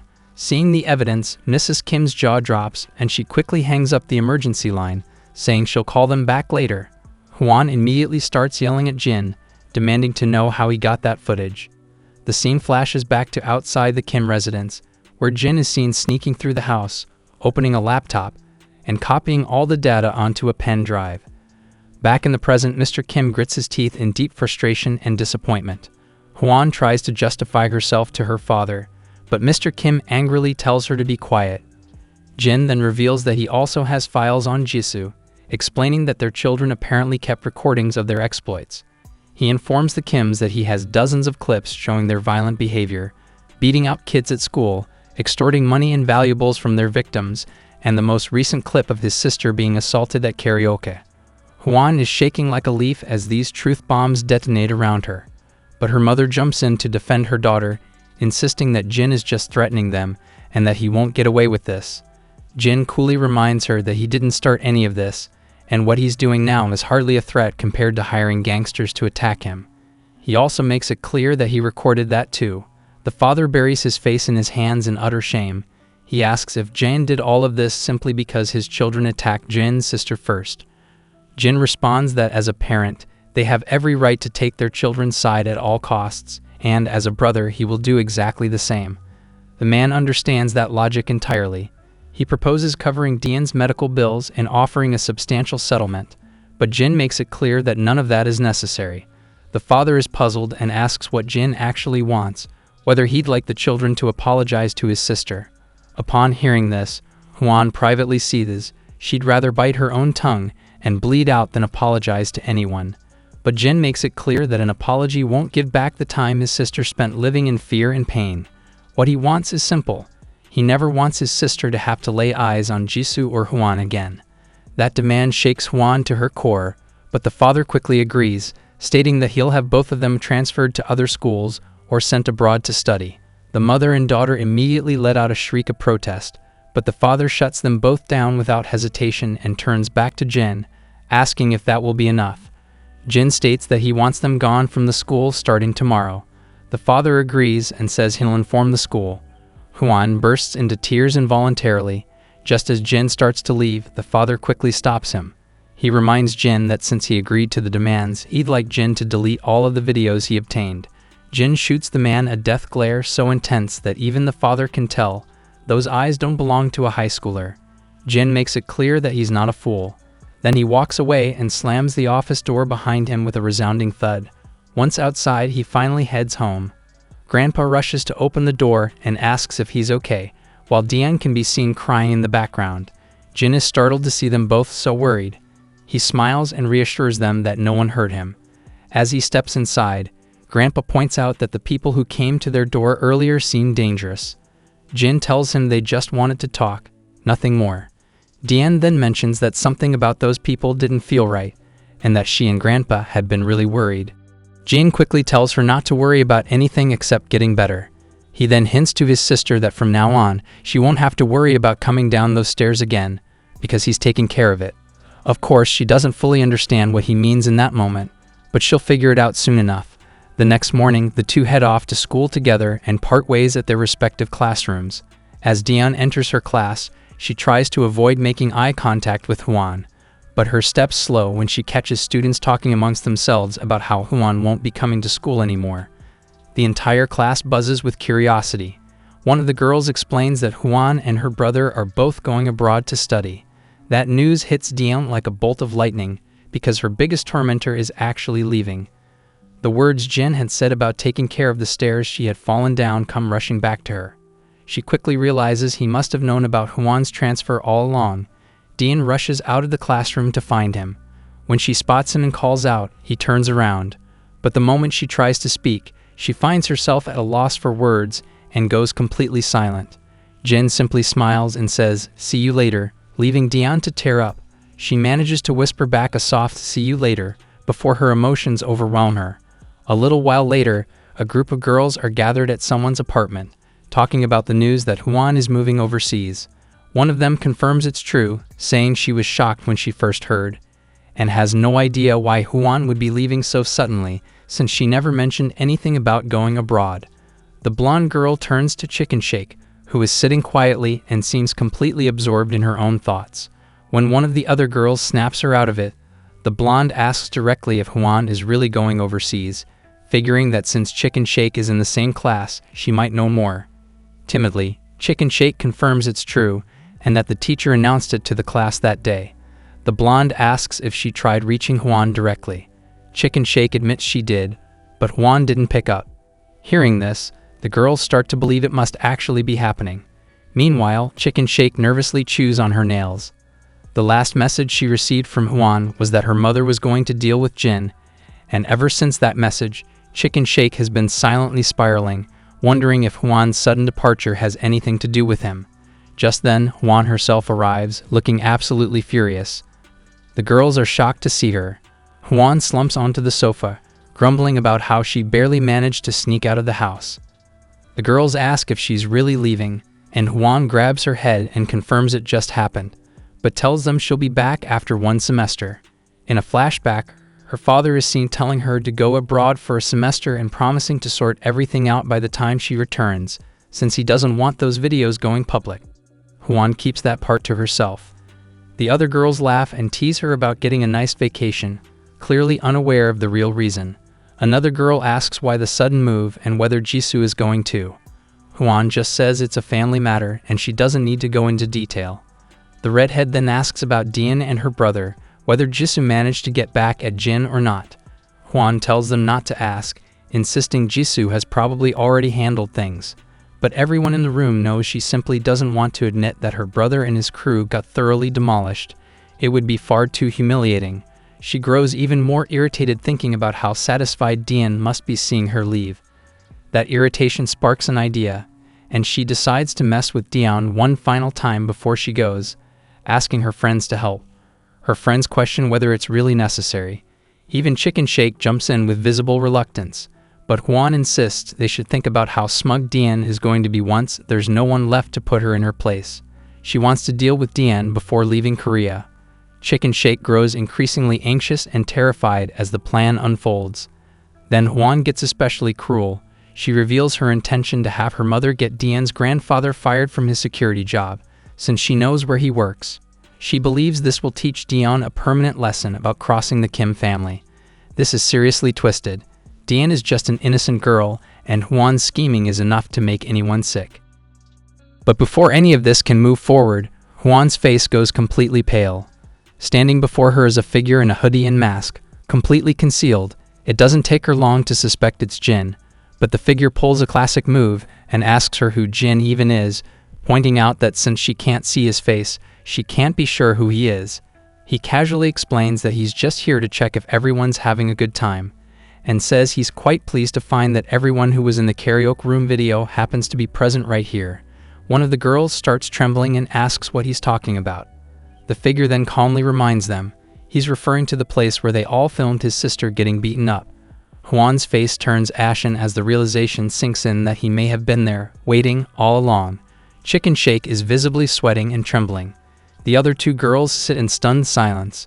The figure then starts to shut the door, casually asking why no one is singing, since he thought everyone here loved to scream along to loud music. With that, he slams the door shut, leaving everything that comes next completely unknown. The scene shifts to the hospital where the Kim family is gathered. The father, in by Kim, is visibly annoyed, asking where Hwan went. Her brother explains that she stepped out to say goodbye to her friends. The father grows more agitated, demanding to know why she left when she was supposed to stay until everything was sorted out. Just then, one of the men in the room bursts in and quickly turns on the TV, telling his superior he needs to see what's happening. On the screen, it's clear that Jin has already made the videos public. The footage is spreading fast and turning into a full-blown public spectacle. The entire Kim family falls silent watching the news unfold. The reporter continues dropping bombshell after bombshell, revealing dozens of violent videos circulating online, with many more incidents believed to be unrecorded. Civic groups and politicians are already calling for a special bill to bring the culprits to justice. Jisoo begins to lose his composure as the reporter adds that the nation is particularly appalled by the revelation that the culprits are the children of candidate In by Kim. The father is in deep trouble, and it's all because of his wife's recklessness in pushing things this far. Given that Hwan had been planning to get Dian's grandfather fired, it seems entirely fitting that this is the outcome they've arrived at. The scene cuts back to Jin being confronted by Mr. Cha, who demands to know why Jin went ahead with his plan when they had already reached an agreement with the Kim family. Jin's mind flashes back. He had looked into the Kim family's deep political connections and concluded it was highly unlikely the deal would ever actually hold. So he did what he felt had to be done. Back in the present, he calmly admits that he didn't honor the agreement they had made. Mr. Cha asks whether Jin really thinks the Kim family will just let him walk away after all of this. Jin, completely unfazed, asserts that they're probably the last thing on the Kim family's minds right now, and he appears to be exactly right. The reporter continues to expose even more damning revelations, evidence of In by Kim's involvement in money laundering, bribery, and election fraud. The evidence is so overwhelming that even his fellow party members are publicly calling for a strict investigation, rushing to cut ties and distance themselves from any association. As soon as Mr. Kim hears this on the news, he simply collapses back onto the hospital bed like a lifeless doll. Back with Mr. Cha, he strongly suspects that Jin may have also dug up information on him, and Cha has absolutely no interest in ending up exposed the way the Kim family just did. He quickly asks who Jin really is. Jin responds simply that he's just an average teenager. Mr. Cha smirks at the ridiculous understatement, because nothing about Jin is average. The scene shifts to the classroom, where the girls are blushing and whispering nervously among themselves, all trying to build up the courage to approach Jin. But no one makes a move. Jin sits quietly, lost in thought, when his phone rings. It's Dian, letting him know she can walk home by herself today and that he should take a break and spend time with his friends. Jin is genuinely puzzled by the concept of just hanging out and wonders how to go about it. Just then, Young Chan shows up and greets him. As he takes his seat, he asks if Jin is busy after school. Jin stays quiet, and Young Chan assumes it must mean Jin has to walk his sister home as usual. But Jin surprises him by saying he's actually free today. Young Chan's face lights up immediately, and they start planning to hang out after school. Young Chan's excitement quickly fades though when he hears a familiar and unwelcome voice. The two beta bullies step forward, announcing they've heard the news and know Jin is the reason Jisoo Kim is moving abroad. Young Chan is completely stunned, and the rest of the class is equally caught off guard. The bullies fill everyone in. While Jisoo and his sister were set to move abroad, their whole family is now in hot water after the information leak, so things are more complicated. Jin jumps in and tries to set the record straight, but Jae-hong waves it off, saying there's no need for modesty. Everyone already knows Jang trashed Jisoo and his entire crew at their hideout a couple of days ago. Hack Jin backs him up, explaining that Jin took them all out by himself, and now people are saying Jisoo is too embarrassed to even show his face at school. He's dying to know just how badly Jang beat Jisoo to make him actually leave the country. Young Chan is finally fully convinced that Jin is the real deal, and that what he saw at the game room that day was absolutely no fluke. Hack Jin leans in and suggests that since they won't have to deal with Jisoo anymore, they should celebrate, and invites Jin to hang out after school. Jae-hong agrees, saying they've all been in the same class for days without really spending time together, and they want to show Jin around the area. But Jin flatly declines. The bullies are puzzled and ask what he's already doing. With a calm smile, Jin replies that he's planning to hang out with Young Chan. At that, Jae-hong immediately creeps in with a grin and announces he'll be joining them. Hack Jin leans over toward the terrified Young Chan and declares he's coming too. After forcefully inserting themselves into the plans, the two bullies announce they'll meet up later and walk off. Jin turns to Young Chan and quietly asks if he actually wants to let those two tag along. Young Chan stutters out a yes with a pale face. The teacher arrives, and she's brought two transfer students with her. One is a plainly dressed guy, but the real standout is a strikingly beautiful girl with jet black hair. Young Chan's eyes light up the moment he sees her. Jin quietly asks if he knows who they are. Young Chan explains that this girl is well known. She's Yona Sin, and her grandfather owns Southwest Corporation, the largest company in Korea. The guy beside her is Seok Juko, and there are rumors that he's been by her side since they were children, serving as both her companion and bodyguard. The teacher mentions that since most students already know who these two are, she won't bother with lengthy introductions. She explains they've both been studying in the United States for the past 2 years and are joining the class starting today. The beta lackeys aren't exactly thrilled to see these two newcomers. With just Jin already making it nearly impossible to dominate the classroom, having these two in the mix makes things feel even more unmanageable. Meanwhile, Young Chan had been wondering about the two extra desks in the room. Now he knows who they're for. He can't help but think Yona looks even more stunning than he remembered. As Seok Juko walks to his seat behind Yona, his eyes land briefly on Jin. Their gazes meet for just a moment. Yona too glances at Jin as she walks past. Once both newcomers are settled, Seok tells Yona quietly that Jin wasn't mentioned in the evaluation report he received a week ago, and he intends to look into it. Yona glances at Jin once more, clearly intrigued. Jin notices her looking at him and glances back, only to find her smiling. He simply turns his gaze away again, which seems to irritate her slightly, since she didn't get a smile in return. Meanwhile, Young Chan continues their earlier conversation and asks if Jin has any particular place he wants to go. Jin says he's fine with anywhere, so Young Chan suggests they hit up the game room. That suggestion seems to trigger something in Jin's memory. His friends go on to explain that there's one nearby that just upgraded its PCs, but before they even finish, Jin is already lost in a flashback. A commanding voice is heard, a senior addressing a group of soldiers, announcing that they're beginning today's practical life training segment. He explains that there is one thing every Korean teenager absolutely must know about: the gaming room. This is the first time Jin has ever heard of such a place. The senior elaborates, gaming rooms offer personal computers for a fee, and both students and adults can use them.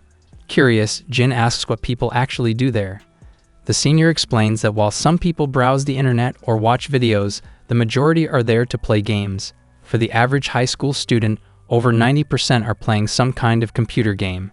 The senior then lists off the most popular ones, starting with Legends of League, followed by Battle Royale. Back in the present, Jin reflects on the fact that he can finally put Major Kang's intel to use. Meanwhile, Young Chan adds that they'll also grab some ramen at the game room and maybe check out a coin karaoke afterward. That phrase, coin karaoke, is yet another concept Jin had studied during his military life training. In another flashback, the senior explains to him that high school students frequently visit coin karaoke, or koka as it's often abbreviated, establishments that allow people to sing along to music for just a few coins. Major Kang tells Jin to prepare a few songs just in case, and promises to send him a list of popular tracks for his age group to memorize. As Jin tries to brainstorm which songs to mentally prepare, his friend glances at him nearby, puzzled by how suddenly and intensely serious Jin looks for no apparent reason. When the bell rings and students head out, the two new students, Yona and her companion, are also in conversation. They've already managed to learn that Jin, transferred just a few days ago, is 18 years old and is Dian Yu's older brother. Yona is surprised to hear Dian has a brother. She thought Dian's only family was her grandfather. Sukjuko agrees, explaining that Dian had been living with her paternal grandfather ever since her parents and brother died in a plane crash. Yona then asks how she still has a brother. Suk replies that it's hard to believe, but apparently her deceased brother has somehow returned. He suggests they dig a little deeper into Jin's background before making any assumptions. Meanwhile, it's getting fairly late and Jin is making his way home alone, his phone lighting up with notifications from his friends. Photos and messages showing they had an absolute blast at the gaming center. A flashback takes the audience back to the game room, where Jin, Jae-hong, Hak Jin, and Young Chan are all hanging out. Everyone is stunned by how impressively Young Chan carried the team through their matches. Jae-hong even asks about his rank. Maybe Diamond? Master? The jaws of everyone in the room drop when Young Chan timidly reveals that he's actually at Challenger rank. From that moment on, their entire attitude toward Young Chan shifts completely. Back in the present, even Jin finds the sudden change of heart almost comical as he reads through their excited messages. As he's checking his phone, his sister suddenly appears. Jin asks what she's doing out here. She explains they ran out of garbage bags at home, so she went to pick some up, and also grabbed a few snacks while she was at it. Jin offers to carry the bags, but she insists it's not necessary. She then asks if he had been hanging out with his friends, and he confirms it. She feels a warm sense of relief, glad to hear he's made friends and that people aren't avoiding him because of the fights. When she asks where they went, he simply replies that they went to the game room. She looks slightly surprised. She had expected him to develop different interests after living overseas for so long. Curious about her own experience, he asks how things have been for her at school. She pauses briefly before answering that school hasn't been this enjoyable in years. She then asks if he ate something, and he nods, saying they had plenty of snacks at the game room. He then asks about her plans. She mentions she's waiting for Grandpa to get home so they can all eat together. Jin asks if he can join them, which confuses her since he already ate. He awkwardly admits he's still a little hungry. They both know perfectly well he just wants to spend time together as a family. When they get home, a spread of delicious food is laid out on the table, and all three of them eat together, laughing and chatting warmly. It does seem curious that Grandpa only works a security job, yet somehow they always have such a wonderful variety of food every single day. It's a bit of a mystery how they manage it. As they're enjoying the meal, Jin's thoughts drift back briefly to his mercenary days, but after a moment, he shakes off the nostalgia and returns to smiling. Just then, his phone rings. It's Major Kang. The Major reminds him to just call him bro instead of by rank. He asks how things are going, and Jin says he's doing well. But when the Major presses him about school life specifically, there's an awkward pause on the line. Growing anxious, the Major immediately asks if Jin has killed someone. Jin quickly says no, but admits there was some trouble that's since been sorted out.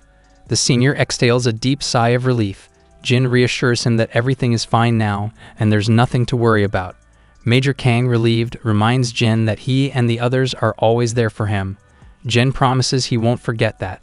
The next day at school, the trio, Jae-hong, Hak Jin, and Young Chan, are all in class, but Jin is noticeably absent.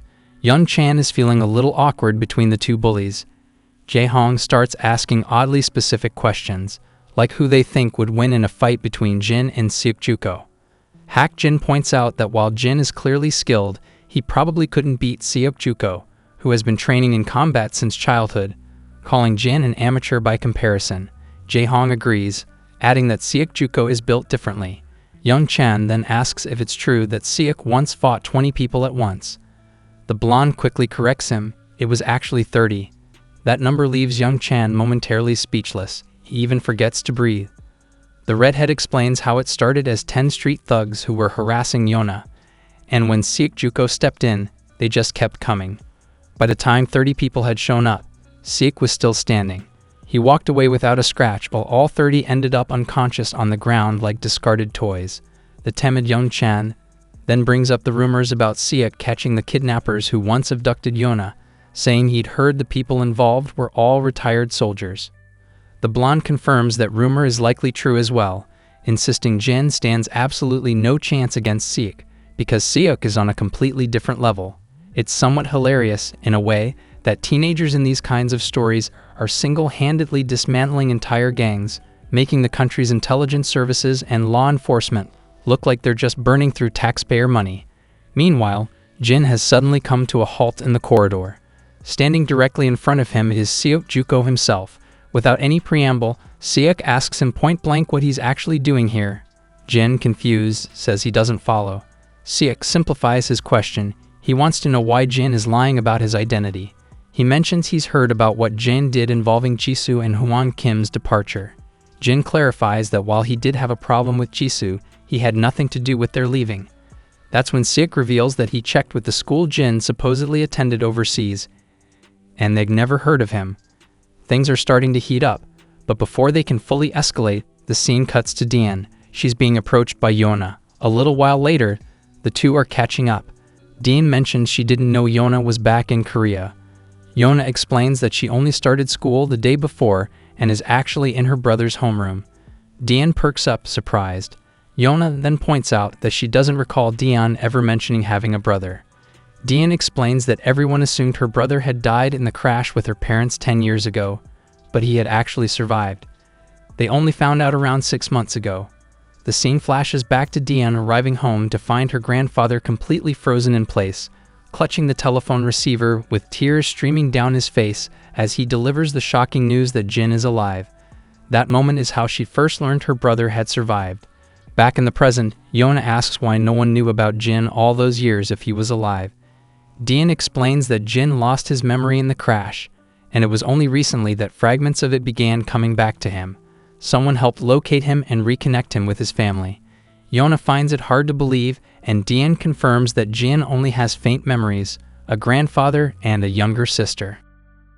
After all the back and forth, Yona smiles warmly and remarks that their grandfather must have been overjoyed to have his grandson back. Dian elaborates, after receiving the call, Grandpa cried for hours, then took time off work just to enroll in cooking classes. He wanted to improve his Korean cooking, thinking Jan probably hadn't had much of it growing up. Yona comments that Grandpa must truly love his grandchildren, and Dian smiles in agreement. But then Yona throws a serious question her way, asking if Dian is absolutely certain Jin is really her brother. Dian looks a little taken aback, but gives a firm yes, adding that they even took a DNA test to be completely sure. Dian then asks why Yona seems so interested in her brother. The question clearly catches Yona off guard. She scrambles for something to say, and ends up almost frantically asking whether her brother has a girlfriend. Back with Jin, he asks Sik what exactly he's accusing him of. Sik repeats himself. He believes Jin's records are forged, because according to his research, Jin never lived in the city he claimed to, and the school on record has no trace of him whatsoever. Jin then asks for proof, pointing out that if Seok is claiming the records are fake, he should have something concrete to back that up. Seok is momentarily stumped. He discovered the discrepancy through his contacts overseas, but he doesn't have any tangible evidence in hand. He's genuinely impressed by how calmly and steadily Jin handles the confrontation, not a single flinch. Then Jin asks the real question, why is Seok running a background check on him in the first place? Seok explains that he can't just stand by and watch someone suspicious potentially posing a threat to the person he protects. A brief silence falls between them. Then Jin finally answers. He came here, he says, to go home. Seok stares, baffled by the vague response. Jin clarifies he was asked why he came here, and his answer is simply that he came back for his family. With that, he starts to walk away. Seok watches after him, skeptical eyes still fixed on Jin. He knows the records were forged, and he's fairly certain it won't be long before he uncovers the truth behind this kid's real identity. When class begins, Jin notices both Seok, Juko, and Yona are absent. He finds it remarkable that two people who only transferred yesterday have already managed to gather so much information about him in less than 24 hours. When the bell rings, the beta bullies invite young Chan to come play games and grind ranks together. They invite Jin as well, but he declines, mentioning that today is his grandfather's birthday. The bullies decide to head out on their own, with young Chan joining them. Meanwhile, Yona is filling Seok in on what she learned about Dian. Seok is convinced that Jin's records were definitely forged, and he even questions the authenticity of the DNA test. He continues, saying his research into Dian's background turned up something troubling. She's been getting seriously bullied by Jisoo Kim and his sister for the past 2 years. Yona asks just how bad it was. Seok says it's bad enough to make anyone wonder how she managed to endure it for so long. He explains that while the assault videos weren't exactly publicized, he's fairly certain what Dean experienced was just as severe as what those clips suggest. Yona is genuinely shaken, struggling to process how cruel some people can be. Seok adds that Jin has already confronted Jisoo Kim and his crew twice, and effectively ended the bullying. Yona lets out a quiet laugh to herself, finding it almost endearing that her long-lost brother came back from the dead and immediately set out to dismantle his sister's bullies, while her own siblings seem to do nothing but look for ways to make life harder for her. Yona's mind then starts piecing things together. She points out that if Jin had truly come to this school with the intent to target her, it wouldn't make sense for him to be so visible about it. A smart person would have stayed completely under the radar. Seok agrees, noting that someone with an actual agenda would have kept a much lower profile. Then Yona's thoughts shift direction, and she asks whether Jin might have some kind of ulterior motive connected to Dian's family. She brings up the insurance money from the plane crash. Seok reveals that Grandpa received the payout but has never touched it, letting it accumulate over the years.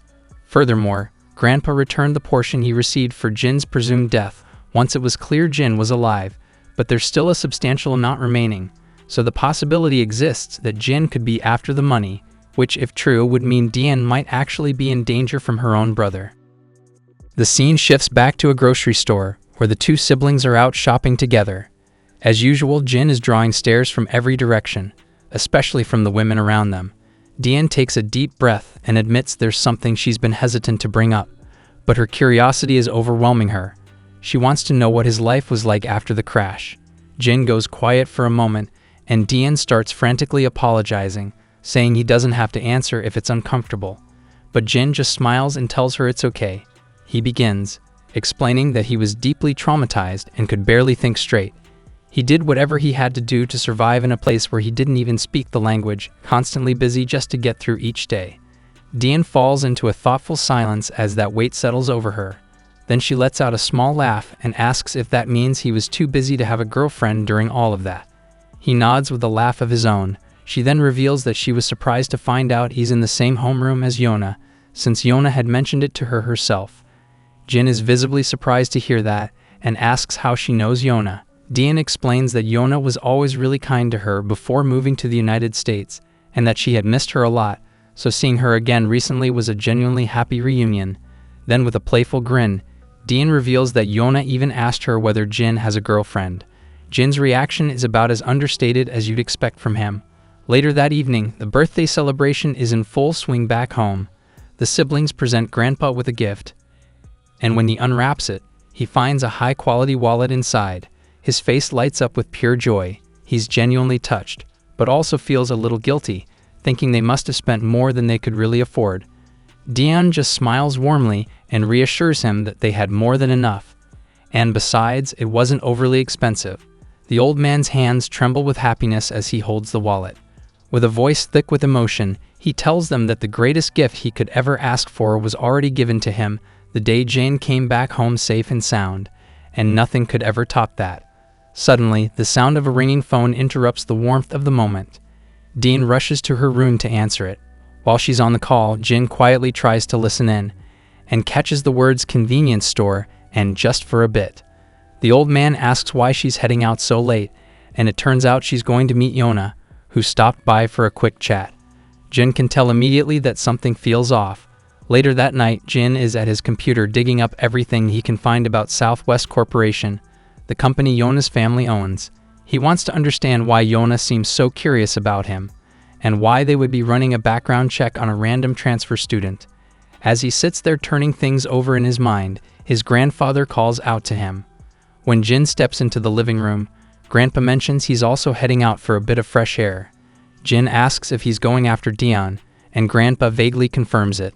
Jin smiles and says he'll go check on her instead, but the old man insists on going out himself. Jin reminds him about his early shift in the morning, and eventually Grandpa relents. Jin heads out on his own. Out at the convenience store, the two girls are chatting away about their studies and other things. Yona shares stories about studying abroad and gently suggests that Dion might want to consider going overseas to study as well. Dion pauses, admitting she's never really thought about it. Yona asks why not. Dion explains that it's expensive, and more importantly, it would mean being away from Grandpa for years. Yona seems to find that a little unusual. Dion elaborates, saying she doesn't want Grandpa to be alone, especially since his health hasn't been great lately. She adds that she's grateful her brother is always around now, because his presence genuinely makes things easier for her. Meanwhile, Yona is struggling to bring up the real reason she came, because Dion clearly trusts her brother completely, and she's not sure how to raise the subject without causing harm. In a brief flashback, Seok is telling Yona that someone from the overseas school confirmed that Dion's brother never attended there. They even showed people his photo, and no one recognized him.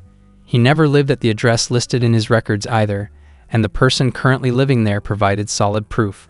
Seok is also following additional leads. Yona decides she needs to speak with Dion about what they found, but Seok reminds her that while they can prove the records were falsified, they still can't prove that Jin isn't Dion's real brother.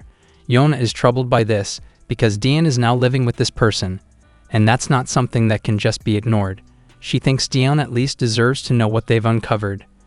Back in the present, Yona is sitting there with Dion, struggling to steer the conversation toward what she actually came to say. Just as Dion remarks how happy she is to be catching up like this after such a long time, Jin is outside, making his way toward them. But Seok Juko steps directly into his path.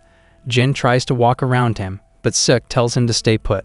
In Seok's mind, Jin must be here because he's worried they're about to tell Dion everything, so he's quickly moved to block Jin's path, telling him the girls are just catching up and asking him to give them some time alone. And then, without warning, a high-speed Volkswagen comes tearing straight toward them. Before anyone can react, the car slams into both boys, sending them flying like bowling pins. They hit the ground hard as the Volkswagen screeches to a halt directly where the two girls are sitting. Jin tries to pull himself up, but the impact clearly hurt him severely, particularly around his head. As he struggles to focus through the haze, his eyes catch sight of shadowy figures emerging from the vehicle and trying to abduct both girls.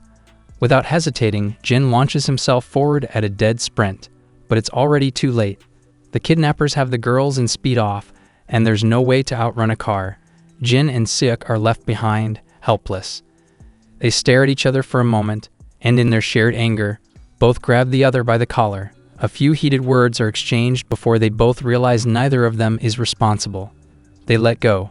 Seok immediately pulls out his phone and calls the security team at Southwest Corporation, urgently reporting that Yona has been abducted and demanding they track her through security footage. Meanwhile, Jin is already walking away. Seok asks where he's going and whether he can even be trusted given the situation. Jin says simply that he doesn't have time to argue. Seok points out that Southwest Corporation's security team is already on it and will find the girls soon, and that until Jin's identity is confirmed, he'll need to stay close. But Jin makes it clear that he's going to find his sister, and if Seok wants to follow, he's welcome to. Seok starts to suspect that Jin genuinely wasn't involved in this, but then Jin stops and calmly asks Seok if he happened to bring his car. The scene shifts to the heart of the city's entertainment district.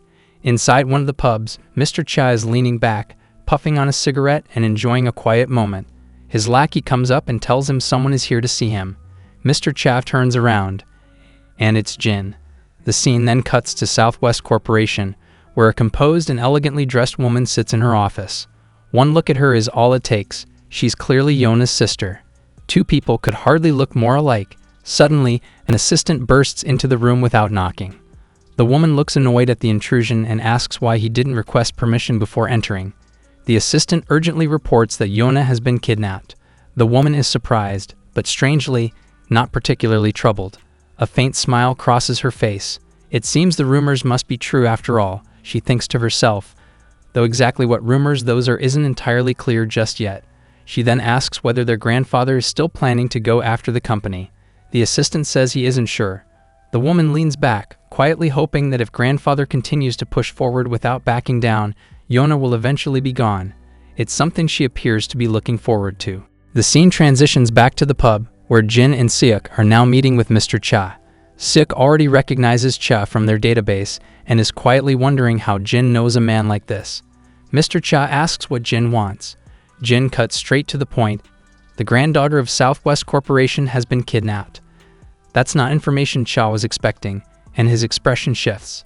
But he quickly brushes it off, saying it's none of their concern. They don't get involved in things tied to Southwest Corporation because that kind of trouble isn't easily shaken off. Jin then asks if Cha has any leads. Cha makes it clear there's no reason for him to share anything, especially after the chaos Jin already brought down on him. But then Jin reveals that his own younger sister was also taken along with Yona. That changes the calculation. Mr. Cha has no interest in being on the wrong side of Jin when his sister is involved. And he knows better than anyone how dangerous that is. So he opens up. Some people speaking broken Korean had been asking around for untraceable warehouses, burner cars, and extra manpower. The offer was tempting, but Cha turned it down, because that kind of job leaves a stain that doesn't come out easily. He heard that another crew took the job, and all he knows is that they're operating out of Incheon. That's all the information he has. Jin thanks him and turns to leave, but then Mr. Cha tosses his phone over and tells him to save his number. Jin looks puzzled. Cha, slightly irritated, clarifies that he's going to dig into the warehouse situation and will need a way to reach Jin once he has more information. As Jin starts entering the digits, he also asks whether the bike parked outside belongs to Cha. Cha already knows exactly what's coming, and he's reluctant to answer, but Jin takes the bike anyway. Before leaving, he tells Seok to find his own way there because he's taking the motorcycle. Seok asks whether Jin is seriously planning to trust half-baked information from a shady source and chase the kidnappers based on that alone. Jin explains that he doesn't have time to waste. Yona will likely be kept safe until the kidnappers get what they want, but there's no telling what they might do with Dion. Seok absorbs that logic and goes quiet. He then tells Jin that he's already forwarded the information to his security team and will follow behind in his car. Jin responds coldly that Seok can do whatever he wants, then snaps on his helmet, revs the engine, and tears off through the streets. The scene switches to the girls. Dion wakes up with a pounding headache. As she takes in her surroundings, Yona quickly apologizes, saying it's probably because of her that Dion got caught up in all of this. Dion's mind slowly pieces together what happened, and the realization hits her. They've been kidnapped. Yona confirms it quietly, adding that she hadn't expected something like this to happen so soon after returning to Korea. Just then, the kidnappers arrive. Yona coldly asks them why they've been taken. One of the kidnappers snaps at her to be quiet and says it'll all be over soon enough. Yona doesn't need long to figure it out. These people are planning to use her as leverage against her grandfather. One of the lackeys then turns to the boss and asks what they should do about Dion, who was only caught up in this by accident. The boss wastes no time. She's useless to them, so she should be disposed of. But Yona immediately speaks up. She won't allow them to hurt Dion. The boss asks what she could possibly do about it. Yona fires back. She'll bite her own tongue and bleed out, making it impossible for them to use her as a bargaining chip. The boss finds it hilarious that she'd actually risk her own life for someone she barely knows. He laughs and tells her to go ahead and try it. He shouldn't have said that, because Yona doesn't hesitate. She bites down on her tongue, and blood immediately pours from her mouth. The boss yells in shock, while the other lackeys stand in stunned silence, genuinely taken aback by her sheer nerve. The boss quickly collects himself and tells her that her guts have bought Dion a temporary reprieve. He then instructs his men to keep Dion quiet, stuff something in her mouth so she can't make noise, and to deal with her later. The scene flashes back to Jin and Seok, who have arrived at the location Mr. Cha mentioned. Seok notes that it looks legitimate. Southwest Security has also tracked the footage to this area. As Jin prepares to move in, Seok tells him to wait for backup, since he's already sent their coordinates and the team should arrive soon. But Jin reminds him that Dean doesn't have that kind of time. There's no room to argue, so they proceed. They spot several goons on patrol. Jin leaps over one of them from behind, grabs him by the throat, and quietly chokes him out until he goes limp, then drags the body into the shadows, adding it to the pile of others he's already neutralized. Seok is also helping deal with the guards, and he's genuinely blown away by Jin's ability to eliminate opponents so efficiently and silently. Impressed despite himself, Seok asks Jin who he really is. Jin replies, without missing a beat, that he's an average student at the same school. The scene shifts to Southwest Corporation headquarters, where we finally meet the man everyone's been referencing, the grandfather, the head of the company. He's receiving a briefing from a suited officer. The kidnappers demand Southwest Corporation must cancel their most recent contract. If Southwest Corp doesn't respond within 1 hour or refuses, they will kill Yona. The old man asks about the status of the security response. The officer confirms that Southwest Security will reach the location within 50 minutes. Back at the hideout, 2 of the kidnappers' lackeys are chatting idly, wondering why their client is making them carry out this kidnapping in the first place. One of them shrugs, saying their boss was clear. It's none of their business, just follow orders. At that exact moment, one of them gets a sudden smack on the head and crumples to the floor. He looks up to find Jin standing there, having already quietly taken out the other one. Once the immediate situation is handled, Jin asks Seok how many he's dealt with. Seok says the one he left unconscious earlier makes it 5 for him. Jin quickly does a mental calculation. They've collectively taken down 14 men. This operation has serious resources behind it. Seok is completely floored that Jin alone took down 9. He asks again, with more weight this time, who is behind all of this.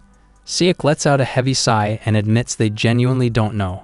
Situations like this have happened before, even when they were in America. He never thought it would follow them back to Korea this quickly, and feels like he should have been more vigilant. Jin points out that whoever the real mastermind is, they're likely in there with Yona right now, and he needs to move in before it's too late.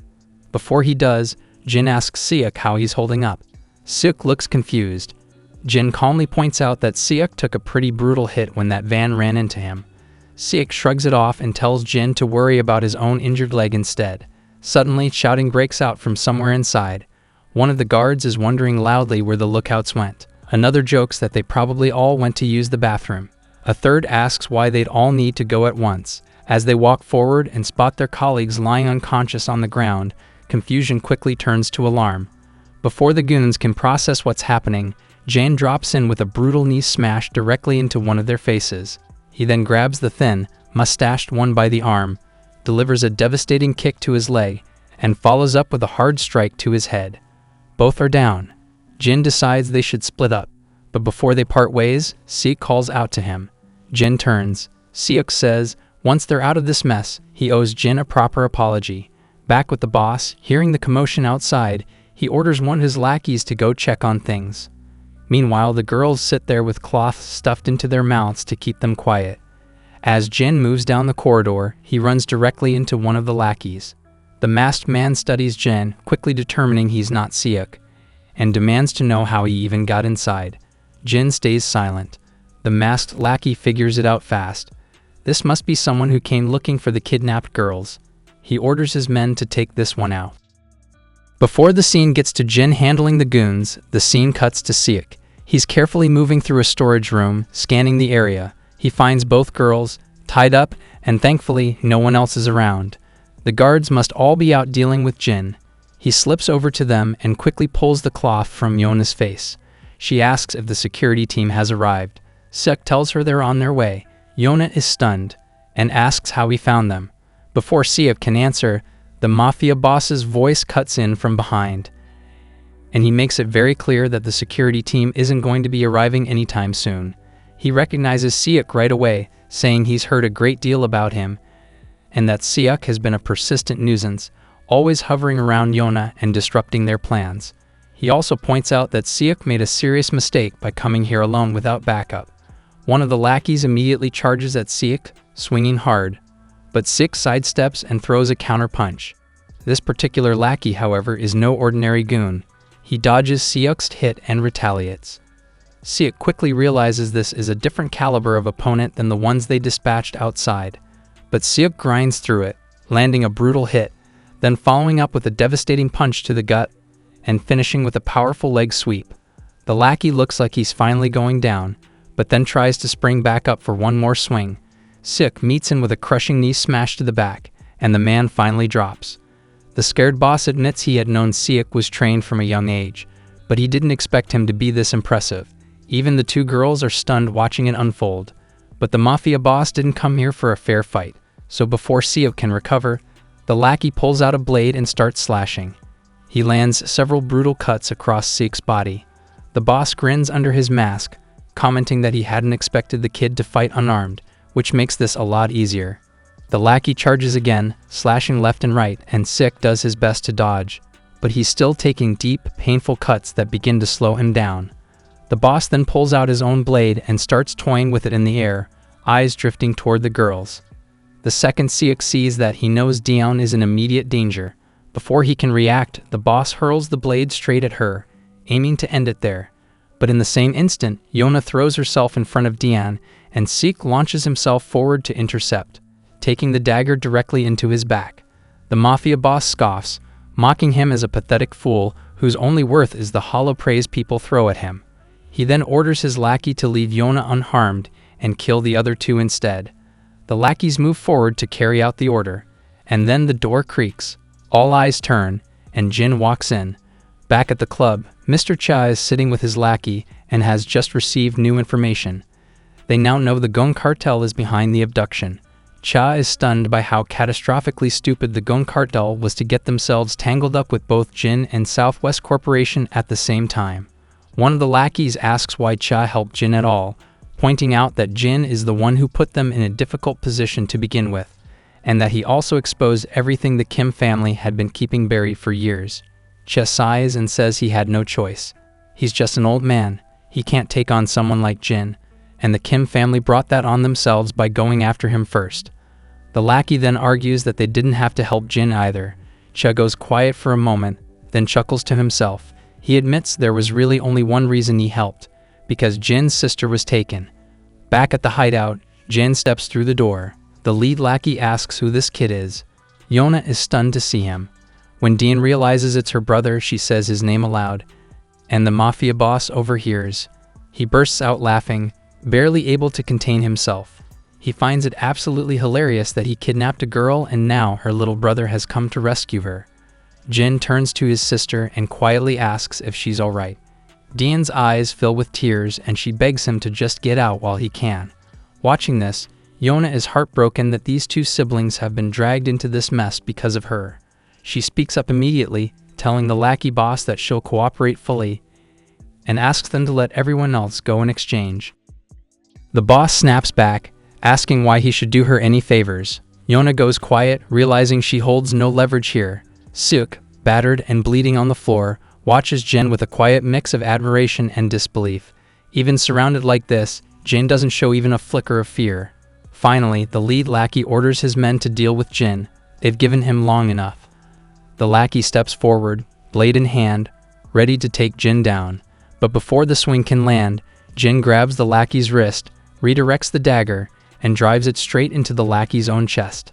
The mafia boss is completely blindsided. Seok watches in sheer disbelief. Even Dion is floored. Jin immediately tells both girls to close their eyes. They comply, squeezing their eyes shut as tightly as possible. Jin then turns the blade and slashes the lackey across the body, leaving deep, bloody gashes as the man crumples to the floor. Yona still hasn't fully processed what just happened, and Seok is staring in awe, because Jin isn't swinging the blade wildly. He's methodically severing muscles and ligaments, neutralizing the opponent with expert precision. The mafia boss is also visibly impressed, commenting that Jin doesn't seem like a brother at all, more like a trained bodyguard. As Jin keeps advancing, the boss quickly reconsiders that statement. He admits that whatever Jin is, he's far beyond an ordinary bodyguard, because no average person wields a knife that way, and no average person holds a gaze that cold. But he says it doesn't matter, because he's still going to kill Jin. He swings his blade, but Jin ducks beneath it at frightening speed, and the boss keeps swinging left and right, left and right. Then the boss lunges. Jin blocks with one hand and swings his own blade in response. The boss steps back just in time. They exchange a rapid, deadly series of strikes, each one more vicious than the last. Then Jin's blade finds its mark, slicing through the boss's hand and rendering it temporarily useless. The mafia boss, now in pain and visibly rattled, demands to know who Jin really is, but Jin says nothing. His expression gives away nothing. Without hesitation, the boss charges again. This time, Jin grabs his wrist and in one swift motion slashes through his other hand as well. He follows up with several brutal cuts, and then lands a crushing punch to the man's face, sending him staggering. In desperation, the boss grabs a gun and takes aim directly at Jin. But before he can pull the trigger, Jin hurls his blade with deadly accuracy. It embeds itself in the boss's shoulder, forcing the gun hand to drop. Seizing the moment, Jin launches himself forward and delivers a devastating strike beneath the boss's chin, sending him crashing backward like dead weight. The mafia leader collapses, pride and power completely shattered. The room falls absolutely still. Jin steps forward gently and tells his sister to open her eyes. When she does, he's standing right there, calm, steady, and smiling at her. He tells her simply that he's here to take her home. Yona, seeing the state of his injuries, reaches out and asks if he's all right. Jin tells her he's fine, and the warmth and steadiness in his voice breaks something open in her. She starts crying, completely unable to hold it together. Jin does his best to comfort her. Watching from the floor, Yona is deeply moved by how much care Jin shows for his sister. The next day at Southwest Seoul Medical Center, Jin sits quietly in the corridor. His phone is buzzing with messages from Jae-hong, who's curious why Jin isn't at school. Jin replies that he has an errand to run. He scrolls through his friends' messages, all of them excitedly talking about their plans, teasing him about missing out. Despite everything, Jin smiles reading their messages, feeling a warmth in the connection even while being apart. He leans back in his chair, letting his gaze drift. His eyes fall on the door of the room across from him, marked with a sign reading, Psychiatry Department. The scene transitions to later that night. After Jin's intense confrontation with the kidnappers, with police and medical teams now at the scene, Yona approaches him and tells him to take Dian to the hospital, offering to cover the cost. Jin looks puzzled. Dian appears physically unharmed. Yona explains that even if there are no visible injuries, the trauma alone is significant, and it's crucial to make sure Dian gets thorough medical attention. She also mentions that she recently learned about Jisoo and Hwan Kim's ongoing harassment of Dian, and while she's relieved they've been dealt with, the recovery process for victims isn't that simple. She suggests speaking with a counselor could genuinely help Dian process everything she's been through. This is why they're outside a psychiatrist's office rather than in an emergency ward. When Dian finally comes out, she walks over to Jin and asks if he's been waiting long. He reassures her he just arrived a few minutes ago. He asks what the doctor said. She explains that there's nothing alarming to worry about. She'll need to come in for weekly sessions for a while, but overall she's fine. Jin also mentions that his own injuries are minor, just a few light bruises. Dian exhales with visible relief. Jin's mind briefly drifts to the image of her crying after everything she went through, a painful reminder of all she's had to carry. She calls out to him and he looks up with a smile, asking what's up. She just smiles back and says she forgot for a moment what she was going to ask.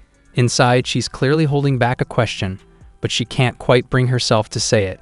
The scene flashes back briefly to earlier in the hospital, while the doctor was with her. In the background, she could overhear soldiers completely amazed, saying they couldn't believe a single kid had taken down most of the kidnappers on his own.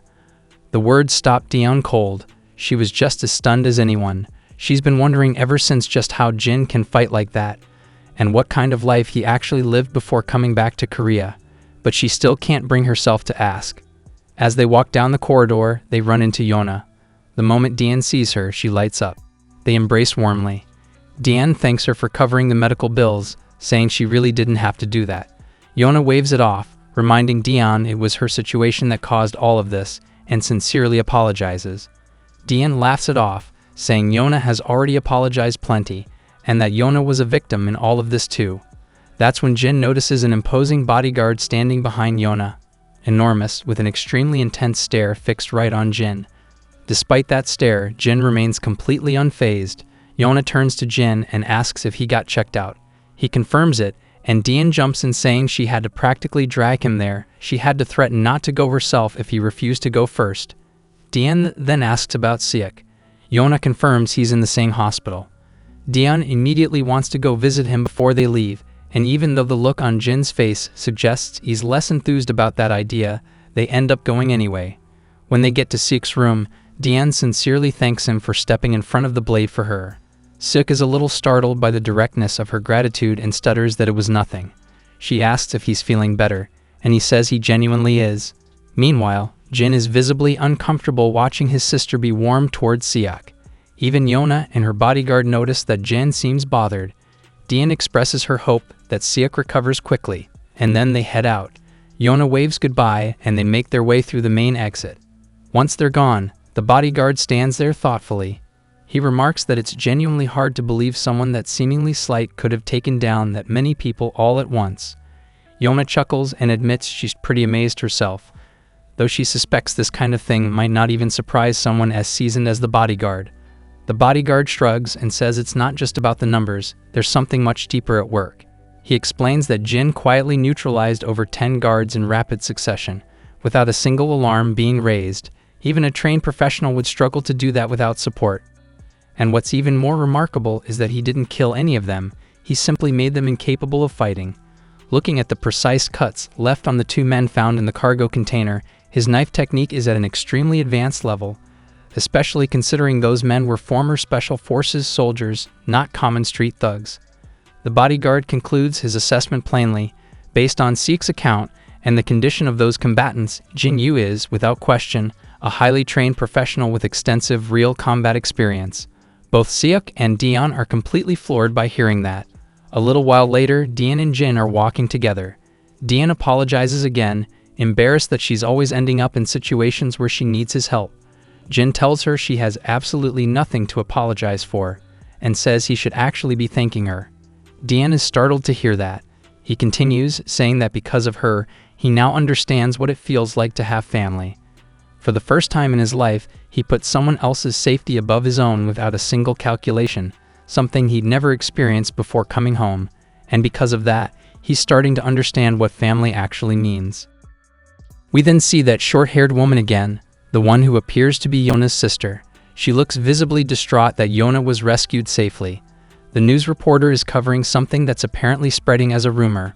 While Siak Juko played a key role in the rescue, another student who accompanied him allegedly performed acts that were even more extraordinary. The woman asks how that's even possible. The reporter responds that the company's chairman himself has taken a personal interest in this particular student. Everyone already knows that student is Jin. The woman is shaken, quietly wondering if the rumors might actually be true. Back with Jin, he's in the middle of intense pull-ups, his mind flashing through images of the people he fought that day. Just then, Dian knocks on his door and mentions she's brought some fruit. While she munches on it, Jin comes and sits down. He immediately asks how she's feeling. She tells him she's already answered that question 1,000 times. She's fine. Then, with a serious expression, she looks at him and tells him clearly that she doesn't hate him, even after seeing him fight the way he did and being as brutal as he was in doing it. She says none of that changes how she sees him, because everything he did for her. She won't be asking about his past either. Then Dian grows somber. She admits she was never able to tell Grandpa about any of the bad things that happened at school. She just wasn't ready to share it with him. But now she feels different, more open, like she finally can. Suddenly her phone rings. It's Yona. Dian grabs it and heads to her room to take the call. A little while later, Yona is sitting across from Jin. She gets straight to the point. She came to apologize in person for putting Dian in danger. She knows she's already apologized, but she wanted to say it to him directly. She also mentions that Siak will come to apologize in person once he's recovered. She also wants to thank Jin for saving her. Jin responds flatly that he only went to rescue Dian. Yona just happened to be there. She shrugs, saying that doesn't change the fact that she was saved because of him. Jin asks if there's anything else. Yona then admits she also wanted to tell him that they'll stop investigating his background. She apologizes for the fact that they went digging in the first place, and explains that with a recent kidnapping attempt having happened while they were still in America, unverified individuals close to her became an understandable concern. She says that even though they never found the full truth behind his records, she won't be pursuing it any further. Jin starts to leave, saying if that's everything, he'll be going. Yona looks startled and asks if he could spare a couple of hours. Her grandfather wants to meet him personally and thank him. Jin, still walking, replies that there's no need since he wasn't there to rescue her in the first place. Yona falls quiet. Jin heads home, walking alone down dim, quiet alleys late at night. Then he spots someone familiar slumped against the wall of the street ahead. As the scene closes in, he recognizes the face. It's one of Mr. Cha's lackeys. The man has been shot in the gut and is barely hanging on. Despite his condition, he starts blaming Jin the moment he sees him. He explains that after Jin exposed the Kim family, the blowback put their gang under serious pressure. And then when Mr. Che tipped off the location of the Gung cartel to help Jin, it set off a war between their gang and the cartel. Mr. Che's turf is now under attack. Friends and lackeys have already been killed. The Gung cartel's leader personally came to confront Cha. When the Gung boss finally faces off with Cha, he taunts him, suggesting he should just give up before humiliating himself in front of his men. Cha fires right back with a sharp jab that lands harder than any punch, then looks around and points out that he sent most of his crew home for the weekend, and yet the Gung boss still showed up with his entire platoon. Another man in a long coat steps in, telling Che plainly that he shouldn't have stirred things up by messing with the Kim family, and then compounded it by tipping off the cartel. Cha throws another cutting remark. This one breaks the Gung boss completely. Absolutely furious, he orders all his lackeys to charge at once, and the entire group rushes Cha like a pack of wild dogs. But Cha isn't some weakling. He ducks beneath a punch, letting it sail over his face, then retaliates with a devastating counter that sends his attacker reeling. Another lackey tries to swing at him and takes a brutal hit under the chin, crashing to the ground in a pool of blood. The Gung boss grits his teeth watching Cha hold his own, but despite his skill, the sheer number of opponents is overwhelming. Cha takes a brutal hit with a stick from behind. He groans in pain, but quickly recovers and returns a punch that drops the attacker cold. Even so, it's becoming clear that he can't keep this up against these numbers indefinitely. He takes his stance, furious that the Gung boss brought this many men knowing Cha didn't have most of his crew. His mind drifts briefly to Jin, wondering if the kid has managed to get his sister out by now. As if on cue, Jin arrives outside the club. The guards stationed at the entrance tell him to get lost. Jin isn't interested. He delivers a brutal kick to one of them, sending him crashing to the ground, and leaves the remaining two too stunned to react. He dismounts the bike. The two remaining guards try to swing at him. Jin grabs one's arm and delivers a devastating hit to his face, blood splattering. The last one tenses up and takes a heavy kick to the gut. With the door guards handled, Jin moves into the club, and inside, the scene is grim. Bodies are already scattered. As he advances, a group of arrogant thugs orders him to leave. Jin ignores them completely and keeps walking forward. One steps up and starts talking. Jin silences him with a single blow that drops him to the floor, leaving the others terrified. Despite their fear, they recklessly charge at him anyway, and he begins taking them down one by one. Back with Cha, he's now exhausted from the sustained fight. The Gung boss is furious that Cha is still standing after all this time. On the other side, Gung's assistant is privately relieved they struck when Cha was alone, because if it hadn't been that way, this would have been a massacre. More lackeys charge at Cha, but he deals with the one directly in front of him before taking a heavy punch to the face. He returns it with equal force. At this point, Cha is barely hanging on. Even the Gung boss reluctantly acknowledges his toughness, but makes it clear Cha is at the end of his rope and should just give up. He even offers to make it worth his while. Cha spits out a mouthful of blood and asks why he would ever do that. Wiping the blood from his face, he declares he's going to finish what he started. The Gung boss is not impressed, and his surrounding lackeys are genuinely shaken by Cha's sheer stubbornness. Then commotion breaks out at the entrance. Men start screaming. The Gung boss demands to know what's happening. They look toward the door. At first, nothing. Then footsteps. And out walks Jin. The entire room of lackeys is stunned to see a kid in their midst. Cha is equally shocked. He immediately asks what the hell Jin is doing there. Jin casually replies that he just came to return the motorcycle he borrowed. Cha was not prepared to hear that answer while surrounded by an army of thugs and half-conscious bodies. Meanwhile, Gung's assistant sneers once he realizes Cha actually knows this kid, and immediately orders his men to take Jin down as well. The lackeys confidently march toward Jin like they're about to scold a toddler. Cha tells them, loudly, that they'd be better off leaving Jin alone. The assistant insists they can't let Jin go since he's seen everything. Cha fires back, telling them they should be praying to whatever they believe in, that Jin feels generous enough to let them leave, not the other way around. The assistant has absolutely no idea what this old man is going on about, but he gets his answer immediately when Jin drops one of his men with a single punch. Jin follows up with a kick that cracks another lackey's leg and a headbutt that sends a third sprawling. A thug tries to swing a bat at Jin from behind. Jin grabs his arm and delivers a brutal smash to his face, leaving him bloody. The bat clatters to the floor. Another charges from behind. Jin ducks, grabs the man's hand, twists it painfully, then delivers a hard slap across his face. He tosses the thug aside, grabs another lackey by the face, and smashes the man's head straight into his raised knee, breaking the nose with a sickening crunch. The Gong boss is completely speechless. Cha just smirks and says it's their fault for not listening earlier, and that even Cha himself at full strength would struggle against this kid. The Gong boss orders all his remaining lackeys to take Jin down at once. They charge, and Jin handles every single one of them with cold efficiency. Growing desperate, the Gong boss shouts at his men, but before he can issue another command, he goes completely quiet when he sees Cha charging straight at him. At this point, it's clear things are about to get even messier, and shortly after, the Gong boss and his entire crew are on the ground. Cha slumps back, utterly spent. Jin stands tall in the middle of the wreckage. Jin then starts heading out, saying casually that Cha has now paid his dues. Cha is still sitting there, stunned, barely able to wrap his mind around how this kid can walk through something like this and then immediately start worrying about a debt being settled. He then asks if Jin managed to save his sister. Jin quietly confirms it and says it's entirely because of Cha. The next scene shifts to a hospital room. One of Cha's lackeys suddenly jolts awake. Looking around, he spots Cha on the other side of the room, all patched up but clearly still in rough shape. The lackey is stunned to see him, and Cha immediately tells him to stop calling him boss while they're in a hospital. Confused, the junior asks how Cha ended up there. Cha casually says he got roughed up and took a cab to get treated. The lackey then asks what happened to their other guys. Cha, with a nonchalant shrug, says he dealt with all of them himself.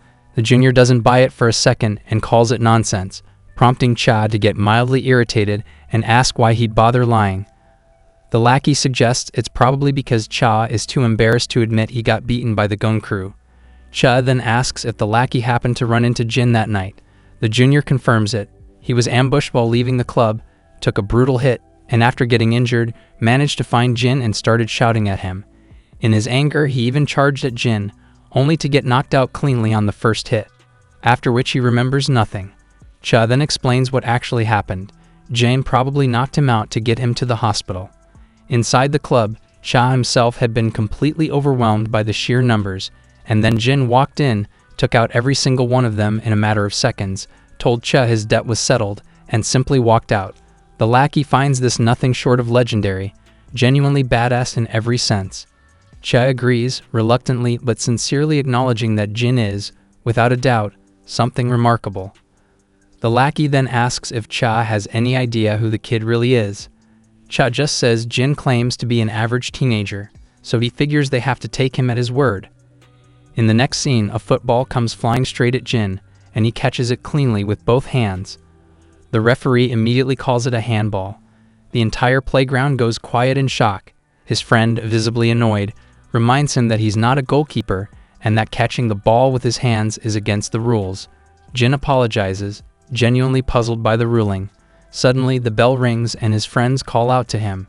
Today is the one day young Chan doesn't have after-school lessons, so they're planning to hit the game room together. Jin tells them to go ahead and that he'll meet them there. He just needs to walk his sister home first.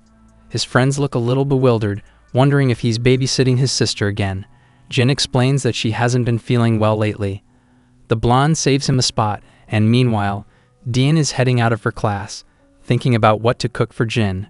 She's thinking of making kimchi stew since he loved it last time, but she's not sure how well he handles spice, so she's debating whether to make soybean paste stew instead for something milder. Then she catches a buzz of excitement from the girls gathered by the window, all swooning over Jin down below. Some are calling him attractive, Others are already dreaming about dating him. They even turn to Dian and ask if her brother is seeing anyone. Caught off guard by their enthusiasm, Dian hesitates before reluctantly admitting that he mentioned he's not dating anyone. As the girls rush back to the window, Dian smiles faintly and clearly feels a little pleased that he's so popular. Walking outside the school, she finds herself wondering why Jan doesn't have a girlfriend, or whether he might just not be interested in dating at all. Suddenly, she hears voices nearby and realizes it's Jin and his friends. Startled, she quickly greets them as politely as she can. One of the more bashful members of the group blushes immediately and just waves back. The boys then head off toward the game room, and once they're gone, Dian asks Jin if he's going to hang out with them. He confirms it, but says he'll stop home first. She asks if it's because of her, but Jin says he just left something there. She insists she can walk home by herself since it's still bright out. Jin sticks to the excuse that he genuinely needs to pick up something he left. She tells him he doesn't need to go out of his way for her, just like she told Yona when she offered to arrange a security escort. All she wants is to live a normal life. Jin stays quiet for a moment, then agrees to her request, but suggests they still walk home together from time to time. Dean pouts a little, saying he worries too much. Jin says it's not just worry, he actually enjoys their walks. She finally reluctantly agrees. As they're walking, Jan suddenly stops. Ahead of them stands the short-haired woman, the one suspected to be Yona's sister.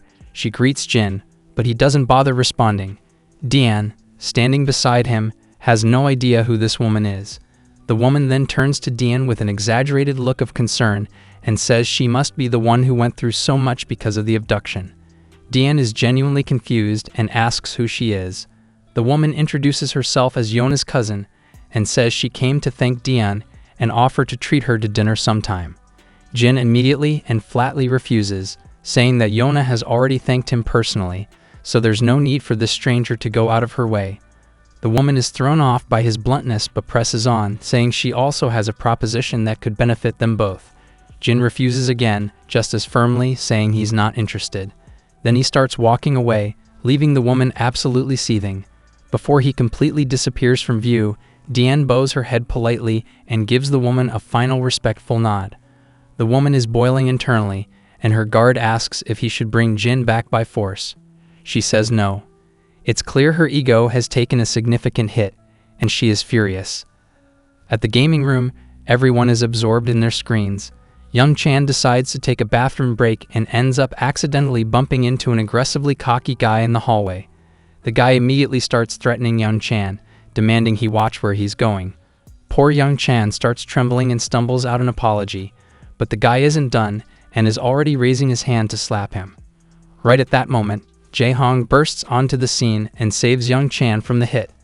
Jae-hong strides over, tells the guy to let it go since there's no need to make a scene over a shoulder bump, then spits out his lollipop and locks eyes with the punk, demanding to know why he's still staring.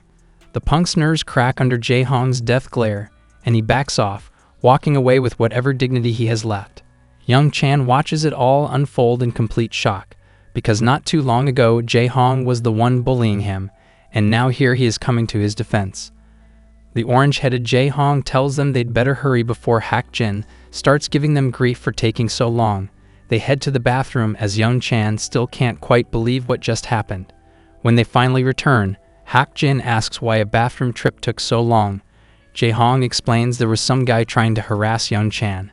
Hak Jin's interest immediately sharpens, and he asks who it was. Jae-hong says the guy was wearing a tech school uniform. Hak Jin checks in with Young Chan to see if he's alright. The timid guy replies that he's fine. Nothing actually happened since Jae-hong showed up just in time.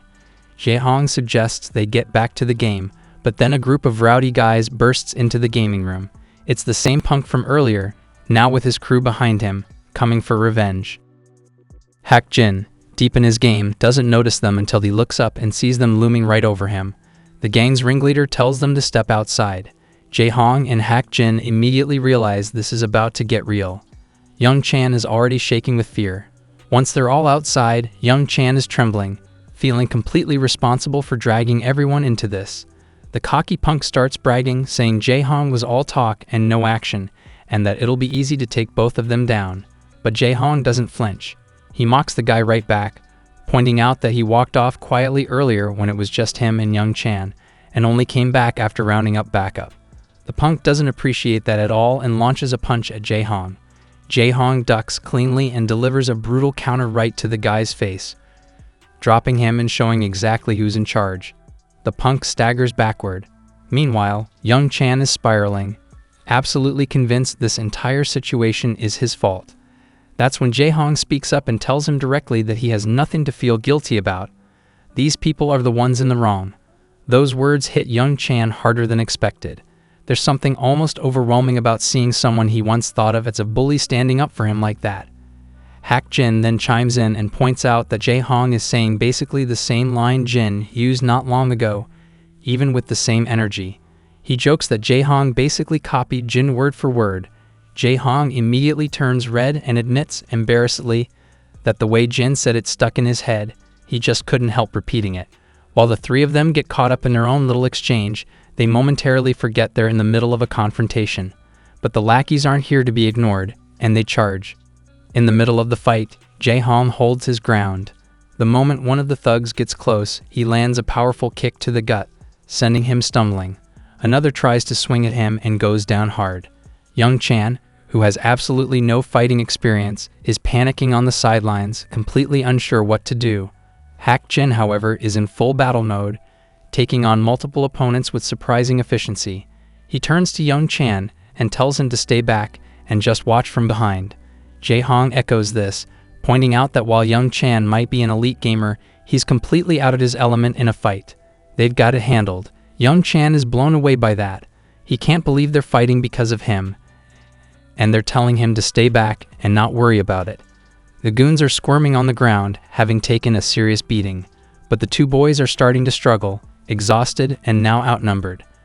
Eventually, Jae-hong takes a solid hit to the gut and grimaces.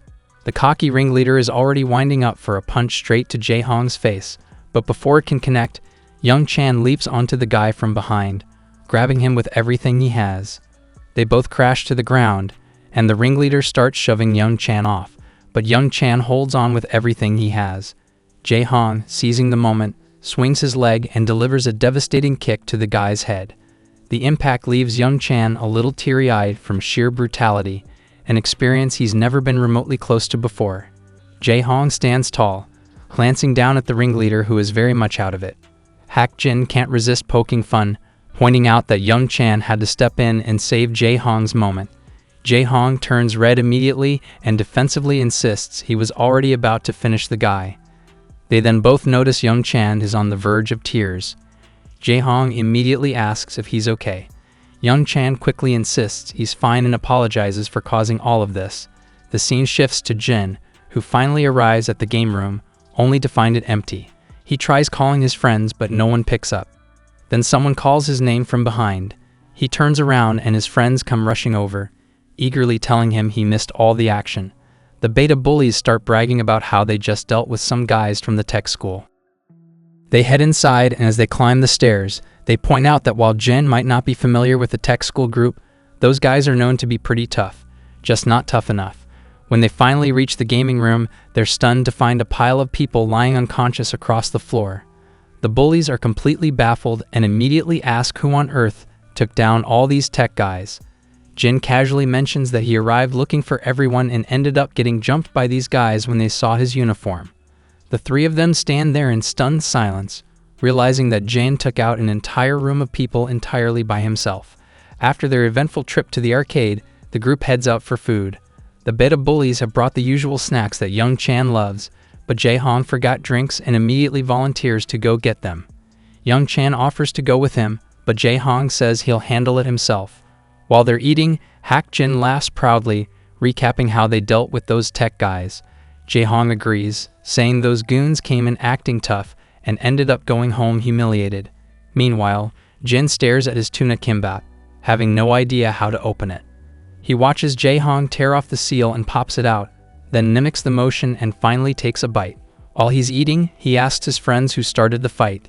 Jae-hong explains it all started because one of the guys was messing with Young Chan outside, which set everything else off. Jin checks in on his timid friend and asks if he's alright. Young Chan confirms he's fine, grateful that Jae-hong showed up right when he needed it.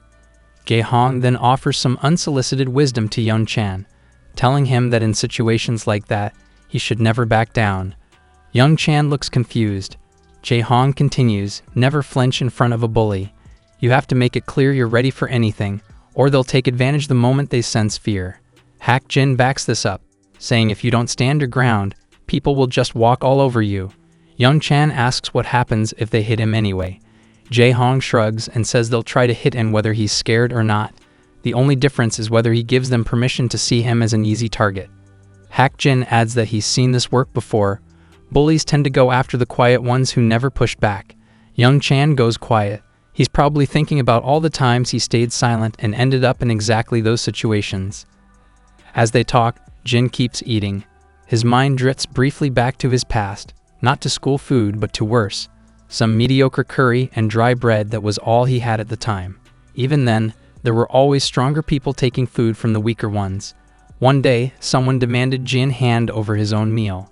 Jin refused and left a gruesome mess behind. The memory brings him back to the present, and he reflects on how the same pattern seems to repeat itself everywhere. The strong preying on the weak, whether in war zones or high school hallways. Then Young Chan does something unexpected. He speaks up.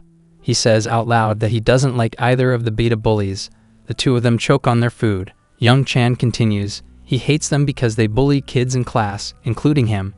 Jae-hong looks confused and asks when they ever bullied anyone, insisting they were just joking around. Hak Jin agrees, saying compared to someone like Jisoo Kim, they were practically saints. They never physically hurt anyone or forced anyone to do dirty work for them. But Young Chan holds firm. He says that even if it was just joking, that kind of behavior is still a form of violence to the people on the receiving end. The beta bullies go completely quiet, genuinely thrown off. Young Chan continues, it's the same regardless of how big or small the act is. He resents them for doing it without a shred of guilt. Then he adds, with a small nervous smile, that since they told him to stand up for himself, he figured he'd try it out, starting right here. The beta bullies are speechless. The blonde finally says that no one's ever talked to him like that before. He admits he didn't realize people experienced their behavior that way. He genuinely thought they were just messing around. Hak Jin says the same, admitting they figured it was harmless since they weren't as bad as some others. Young Chan nervously clarifies that what surprised him was actually how kind the two of them seemed when he got to know them. He just thinks they didn't realize what they were doing was a form of bullying. Feeling genuinely guilty, Jae-hong quickly apologizes. The blonde follows. Neither of them really knows how to fix things, but at least they wanted to say sorry. Meanwhile, Jin is still fiddling with his food, and when he finally removes the outer wrapping of his rice ball, it drops straight to the ground. He stares at his ruined meal, completely bummed out. His friends don't quite know how to react, and they all end up yelling at him in unison when he tries to pick it up and eat it anyway. In the heart of the city, back at Southwest Corporation, the woman who introduced herself as Yona's cousin is seated at her desk when Yona suddenly storms into the room. Clearly furious, Yona yells her name. Ji, the sassy woman, looks up with a pleasant smile, but before she can say much, Yona cuts her off and demands to know if Ji recently went to see Jin. Ji tries to play it cool and reminds Yona that it was actually Yona herself who started investigating Jin because she was suspicious of him. Yona, frustrated, admits she did investigate him, but she made him a promise that she wouldn't pursue it any further, and now she's telling Ji to stop harassing him as well. Ji raises an eyebrow and reminds Yona that given everything, especially the recent kidnapping, they simply can't afford to let their guard down, and Jin's unexplained background remains a significant concern. Yona insists that Jin wasn't involved in any of the recent trouble, but Ji immediately interrupts, pointing out that helping with one rescue doesn't automatically make someone trustworthy. Ji's manager also chimes in, emphasizing that Jin's identity is a serious issue for the school, which is affiliated with Southwest Corporation. A student with forged records should never have been accepted in the first place, and they won't be overlooking that. Yona grits her teeth in frustration, while Ji offers a self-satisfied smile. She explains they may be receiving some good news soon. Curious despite herself, Yona asks what kind of news. Ji's manager explains that Jin's records were restricted, which required them to consult higher-level contacts in their network to get more information. Ji looks at Yona with a challenging smile, asking if she's not the least bit curious about Jin's true identity. Yona says firmly that she doesn't care, and that Jin saved her life. and that's more than enough for her. Just then, the telephone rings. Ji's smirk widens as she says it seems like it's time for them all to hear the news together. She answers, and the caller announces they have information to share. As Yona waits anxiously, Ji expresses hope the caller is finally ready to reveal Jin's real identity. The caller's response comes, and it isn't what Ji expected. The higher-ups have decided that Southwest Corporation should refrain from any further inquiries into Jin's background. Ji goes visibly pale. Her guards are equally stunned. She immediately erupts, demanding to know how they can simply drop the matter. The caller is firm. Given the long-standing relationship between Southwest Corporation and the government, they have decided to let it go. The caller explains that Jin was separated from his family due to an unfortunate plane crash and is essentially a young man who has finally found his way home. It would be best to allow him to live his life without further interference. The next day at school, Yona walks in with her escort, drawing attention from everyone, including Jin's friends. Yona walks directly over and asks if Jin is in school today. Young Chan looks around and explains that Jin was just there a moment ago, but he was called to the office a few minutes back. As Yona and Sik settle into their seats, Siak quietly tells her that the chairman, her grandfather, is currently at the school. Yona is surprised he came without telling her, and quietly wonders if he's come to see Jin. In the office, the chairman is there, the man everyone has been hearing about. He's thrilled to finally meet Jin in person, especially since Jin had previously turned down every attempt to arrange a meeting. He thanks Jin for saving Yona.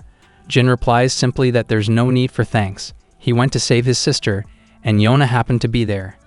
The old man acknowledges that, but says he still wanted to express his gratitude and personally apologize for putting Jin's sister in danger. Jin tells him that's not necessary either, since Yona has already apologized. The old man falls quiet for a moment. As Jin begins to head back to class, the old man asks, would Jin consider becoming Yona's bodyguard? Jin declines without hesitation, saying that's not something an average teenager is equipped to handle. The old man points out that an average teenager couldn't have taken down a unit of former Special Forces kidnappers either. Jin counters that Yona already has a professional security team with her around the clock. The old man agrees, but explains that a security team can't realistically accompany her inside a school environment, and having people trail her constantly prevents her from living any kind of normal life. He explains that Siak had been responsible for her safety, but after the recent incident, he's realized Siak isn't the right fit for that role going forward, and so he's considering giving that responsibility to Jin. Jin starts to walk away again, saying he can't help. The old man goes quiet for a moment, then says he wasn't only here to thank Jin for saving Yona. He also came to thank him for something that happened 3 years ago. The moment Jin hears those words, he stops. He slowly turns back around. The old man continues, he's wanted to say this for a long time. Without Jin's efforts back then, he wouldn't have had the chance to see his son before he passed away. It's clear Jin knows exactly what he's referring to, but he stays composed and says it was just a job. The old man doesn't let it end there. He says it was a dangerous job that no one else was willing to take, and thanks to Jin succeeding, he was given the chance to see his son one last time. His son spoke about Jin often. The old man then reveals that his son was worried about Jin. He asked his father to look into why such a young person had ended up as a mercenary. The old man tried to find him afterward, but couldn't locate any leads. And now, as fate would have it, they found themselves face to face. He adds, Yona is his daughter. Jin's mind flashes back. He recalls a man telling him he had a daughter around his age. Still, Jin makes it clear that he cannot take on the role of Yona's bodyguard, but he adds that if something happens to her, he won't look the other way. The old man is a little taken aback by that, but then smiles and says that would be more than enough. He then adds one more request. He'd like Jin's honest assessment of the Southwest security team. Jin asks what he means. The old man explains that the team carries a long and proud tradition, perhaps too proud for its own good. They believe the recent kidnapping could have been contained even without Jin's involvement. But as Southwest Corporation continues to grow, the threats are evolving, and the security division is falling behind in its approach. He wants Jin's genuine, unfiltered take on their capabilities. It'll be a paid assignment, naturally. Jin sighs, looking like this is the last thing he wants to deal with, but he eventually heads back to his classroom. The moment he steps through the door, Yona greets him warmly. He completely ignores her and walks to his seat. As the teacher begins the class, Jin sits quietly, turning the old man's words over in his mind. He's just realized that Yona's father must have passed away, since the old man specifically said he got to see his son before he died. The scene then cuts to the past. Jin is sitting among other mercenaries during a break, eating a dry food bar. A voice calls out to him, asking how someone his age ended up doing this kind of work. It's clear this is Yona's father. He looks at Jin's face and remarks he hadn't realized just how young Jin is. Jin immediately covers his face and starts to move away, but the man holds out a full platter of proper food and tells Jin to throw away what he's eating and have this instead. He adds that what Jin eats at his age really matters. Meanwhile, other mercenaries around them chat about how their client seems unusually wealthy, and how he's been building roads, a school, and a clinic in the local town. As they talk, Jin listens quietly while on guard duty. The man comes to Jin again with a chocolate bar. Jin looks away. On a rainy day, the man offers an umbrella and coat. Jin refuses again. One day, as Jin is packing up to move on, the man approaches once more. He says he'll miss having Jin around, and invites him to stop by if he can. They'll be there for at least another month. Then he tosses a bag to Jin, explaining it has snacks and basic medical supplies inside. Jin finally speaks. He asks why the man keeps giving him things. The question catches the man completely off guard. He's surprised to hear Jin speak Korean, and admits he tried both Korean and English before, but never got a response. He then explains simply, he gives Jin things because he has a daughter around Jin's age, and Jin reminds him of her, so he can't help but worry. Later, in another rundown location somewhere mid-conflict, Jin is moving alongside a fellow mercenary when they receive word. The town where Jin had been stationed as a guard has been overtaken by a resistance group. They had waited for the foreign workers to finish construction, then moved in and seized everything. Most of the people at the site were killed. The memory cuts off there. Jin is pulled back to the present by the ringing of the school bell. He looks up and finds Yona calling out to him, asking if he's free right now. A little while later, they're in a lounge area. Suk is there as well, bowing his head and formally offering a delayed apology to Jin in person. Jin tells him there's no need. He understands why Suk did what he did. Yona then explains that Grandpa asked her to invite Jin, and that she's passing along the request on his behalf. Jin agrees without hesitation. Yona looks visibly surprised. This is the first time he's agreed to something like this without any pushback. The scene shifts to Ji, who is gritting her teeth in frustration. She's furious about being shut down by higher-ups who won't release information about Jin's identity. Then her manager enters and announces that the same student has arrived, which visibly startles her. In Southwest Corporation's men's locker room, Jin is getting suited up in the company's standard security attire. Suk asks how Jin ended up getting a position at Southwest Corporation. The scene flashes back.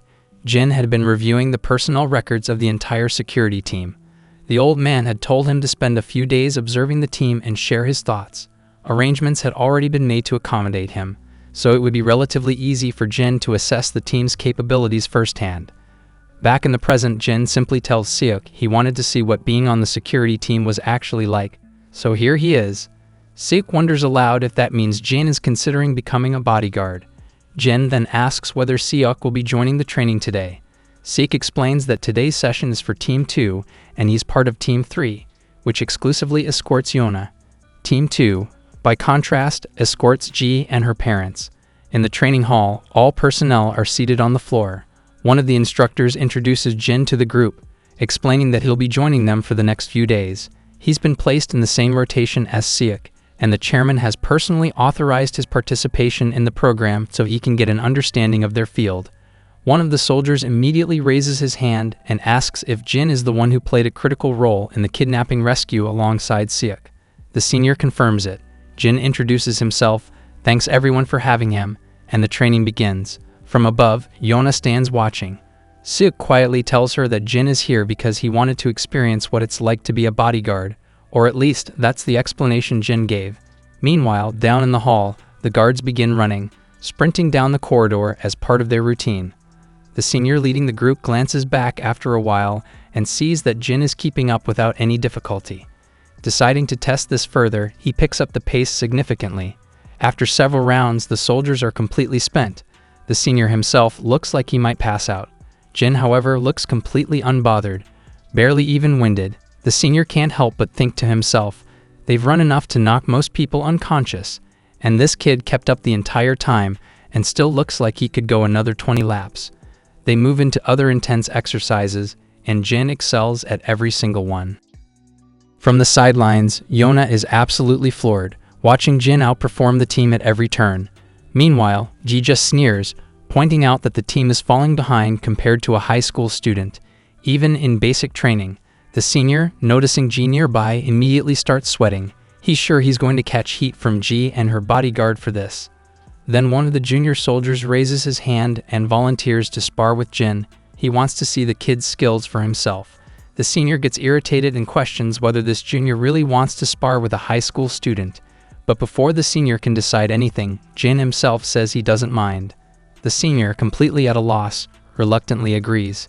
He tells his juniors to get Jin some protective headgear first. Before long, both combatants are geared up. Yona watches with concern and wonders if this will be okay. Sik points out it's hard to say. Those guys are tough. Ji, on the other hand, is pretty confident.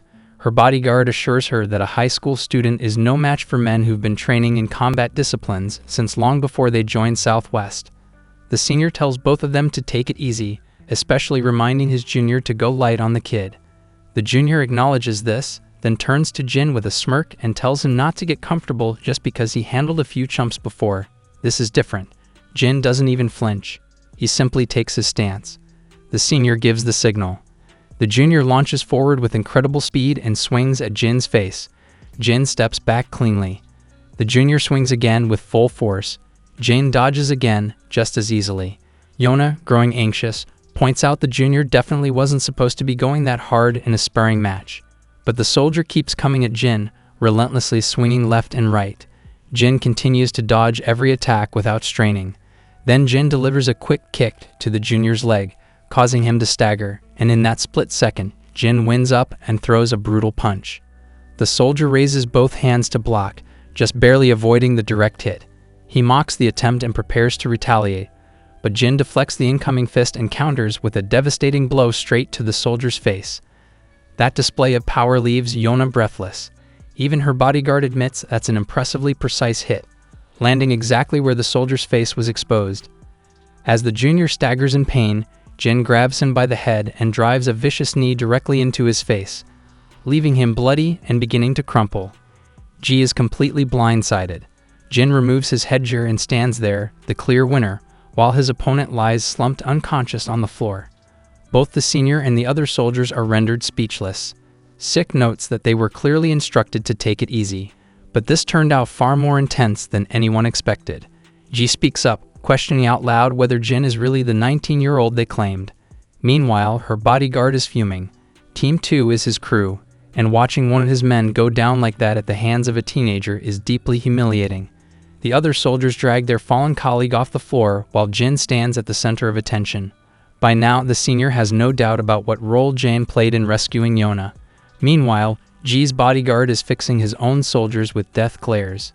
They're all quietly panicking, especially the senior, who's sweating buckets, already imagining the earful he's going to get. Then another soldier, Bam Choi, raises his hand and volunteers to go next. The senior immediately reminds him that they've already embarrassed themselves once in front of a high schooler and doesn't want to compound it. But Bam, brimming with confidence, insists he genuinely wants to test Jin after watching what he just saw. The senior grumbles that they can't just keep lining up against a kid, but Jin himself says he's completely fine and not tired in the least. He even adds that he hasn't moved around enough to feel tired yet. That statement sends a quiet ripple of unease through the room, because after what they just watched, hearing Jin say he hasn't even warmed up yet is more than a little alarming. Sik exhales quietly, completely unsurprised. Byam steps into position across from Jin. While stretching, he asks casually where Jin learned to fight like that. Jin then asks if Byam isn't going to wear his headgear. Byam confidently says he doesn't need it, and tells Jin to use one himself if he wants.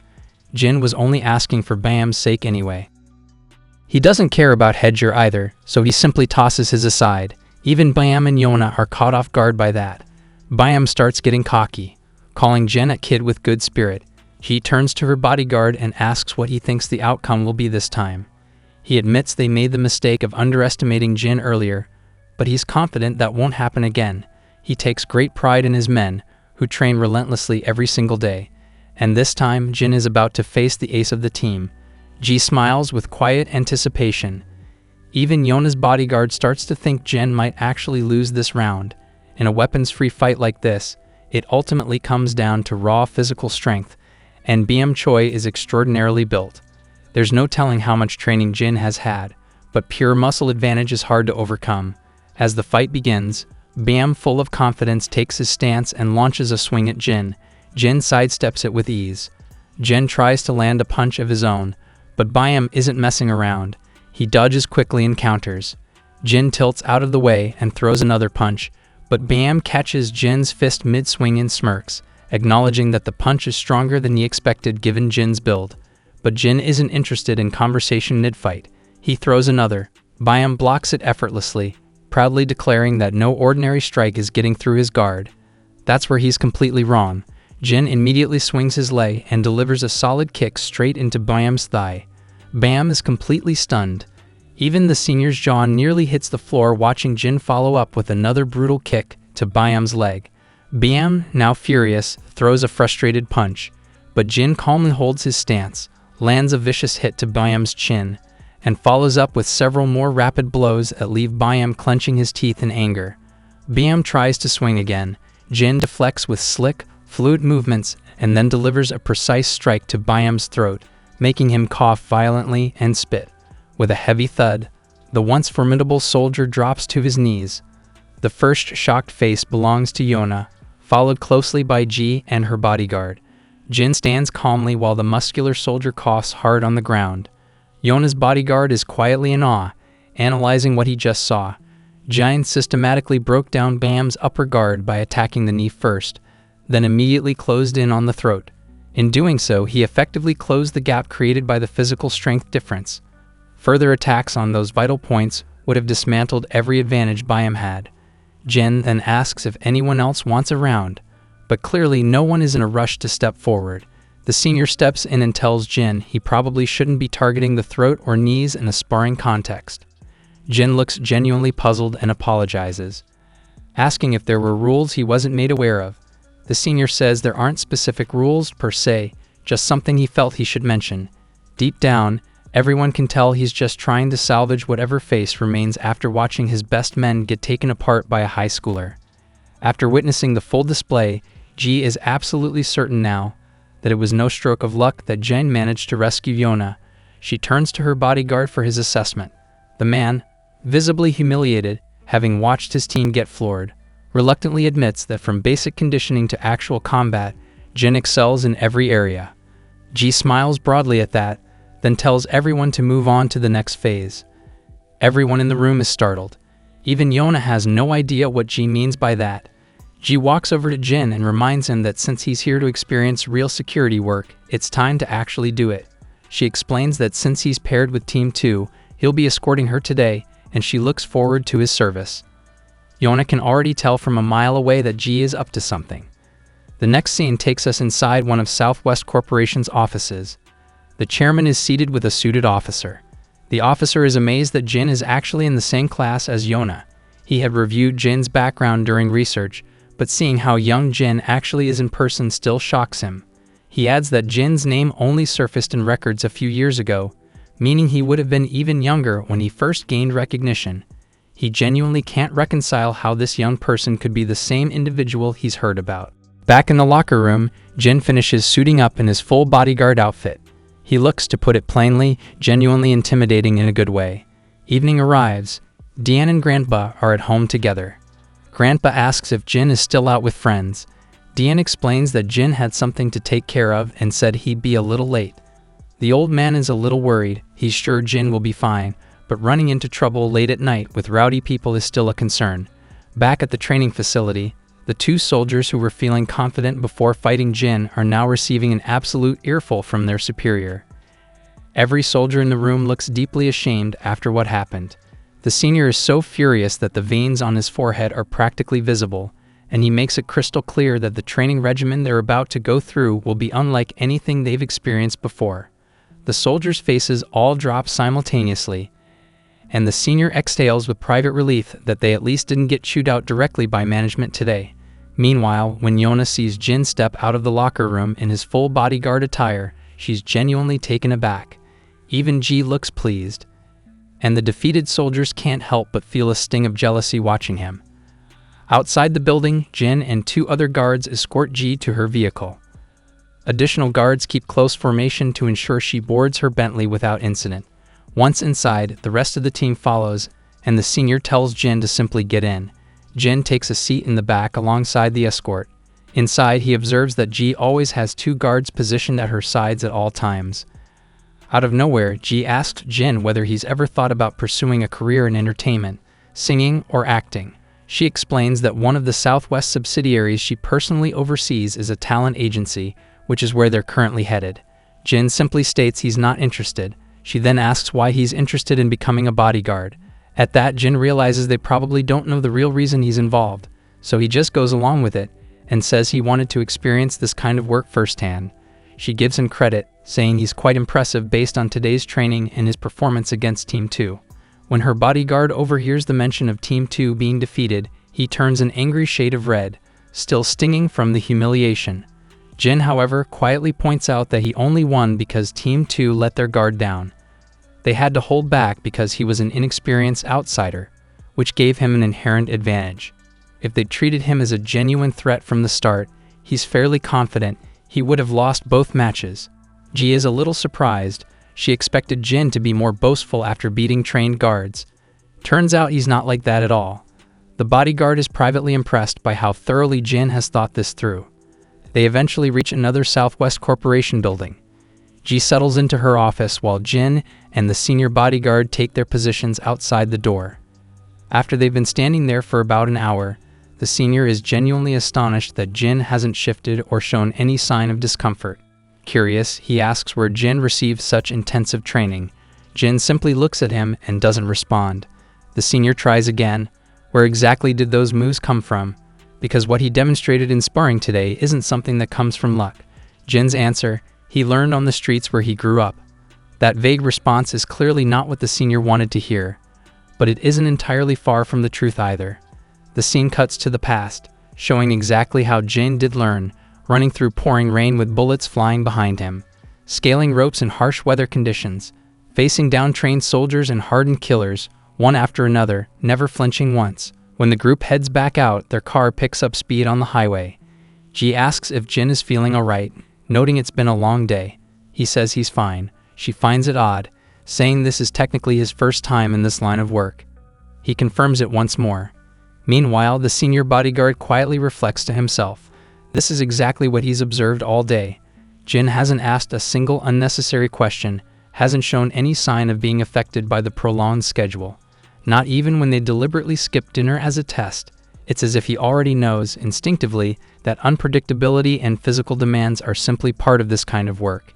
He never left his position until explicitly told to do so. Then Jin's attention sharpens. Ahead, a truck is drifting out of its lane. The driver looks either drunk or half asleep. The truck veers further and further until it's heading straight for their vehicle. Then the impact hits. The truck clips their car with a jarring crash, bringing everything to an abrupt stop. The bodyguards from the trailing vehicle rush over immediately. The airbags have deployed. The senior bodyguard quickly checks the back seat, and what he sees stops him cold. Jin has managed to pull Ji close and shield her from the worst of the impact, reacting in that split second before the collision. The bodyguard is genuinely amazed that Jin moved that fast, but then Ji yanks herself away from Jin and creates some distance. The other bodyguard rushes to her side. The team quickly assesses the situation. One reports that the truck driver was definitely intoxicated. Another confirms the driver appears unconscious and they're currently extracting him. The senior tells everyone to call an ambulance, secure the driver, and conduct a full investigation into the incident. Inside the car, Ji turns to Jin, startled, and asks if he's okay. Jin simply nods. Ji suggests he come to the hospital with them to be checked out, just to be safe. Instead of responding to that, Jin tells her calmly that she should always wear her seatbelt, even in the back seat. That is absolutely not what Ji was expecting to hear in the aftermath of a car accident, and she has absolutely no idea how to respond to it. Back at home the next morning, Deanne is cheerfully preparing food. Jin walks into the living room and asks if she's making lunch. She says she's cooking for Grandpa and will save some for Jin to have later. Jin reminds her that Grandpa is already at work. Dian explains she plans to take it to his workplace, just like she used to before Jin came home. She smiles and says she hasn't visited as much lately. Jin immediately decides to come along and seals it with a warm smile. Later in the city, Grandpa is at his post, chatting with a fellow officer. The officer teases him, asking if he won some kind of lottery, because ever since he came back from vacation, he just looks unusually cheerful. Grandpa looks puzzled and asks what he means. The officer points out that he's been glowing with happiness lately. Grandpa is a bit baffled by the teasing. Then his friend mentions that the residents of apartment 703 left snacks for the guards and told Grandpa to drop by when his shift is done. Grandpa says he'll come by once he finishes sorting the recycling. As he works, the old man reflects that he might have let himself get carried away with the joy of Jin's return, to the point where people around him are noticing. Then commotion breaks out. A flashy sports car screeches to a halt in the middle of the road, blocking traffic. A cocky guy gets out, holding 2 disposable drink cups with a smug expression, while the driver stuck behind him nervously asks him to move. The guy ignores it entirely and strides over to Grandpa's recycling bin, dropping the cups in carelessly. They miss the bin completely and land on the ground. Grandpa quietly picks them up.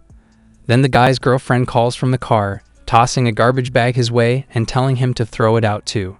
He casually lobs the bag toward the bin from a distance, and of course it doesn't make it in. Grandpa picks that up too. The obnoxious couple speeds off.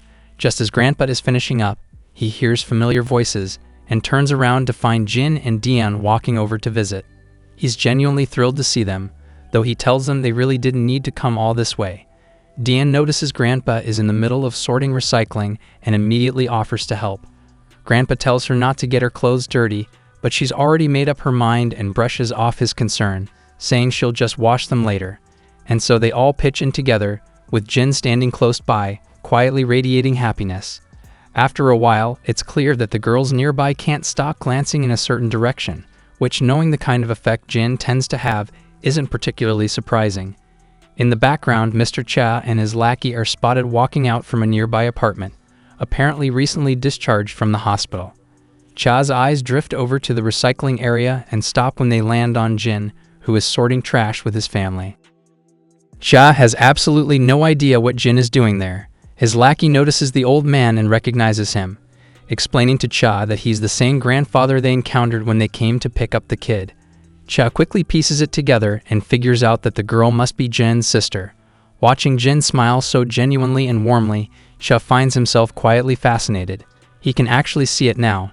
Jin really does look like an ordinary teenager when he's not being terrifying. His lackey suggests they go over and say hello, but Cha decides against it. Guys like them don't belong in moments like this. Instead, he suggests they just go find something to eat. The sweet family has their lunch together in the park afterward, talking, laughing, and enjoying each other's company. Once they're done, Dian waves goodbye and they head out. That evening, Grandpa finishes his shift and walks home with a pleasant smile. Then he notices something. The same sports car he saw earlier that day. He approaches the owner and politely lets him know that parking there is not allowed, since it blocks the entrance and creates a hazard for children. He suggests the man use the proper parking lot instead.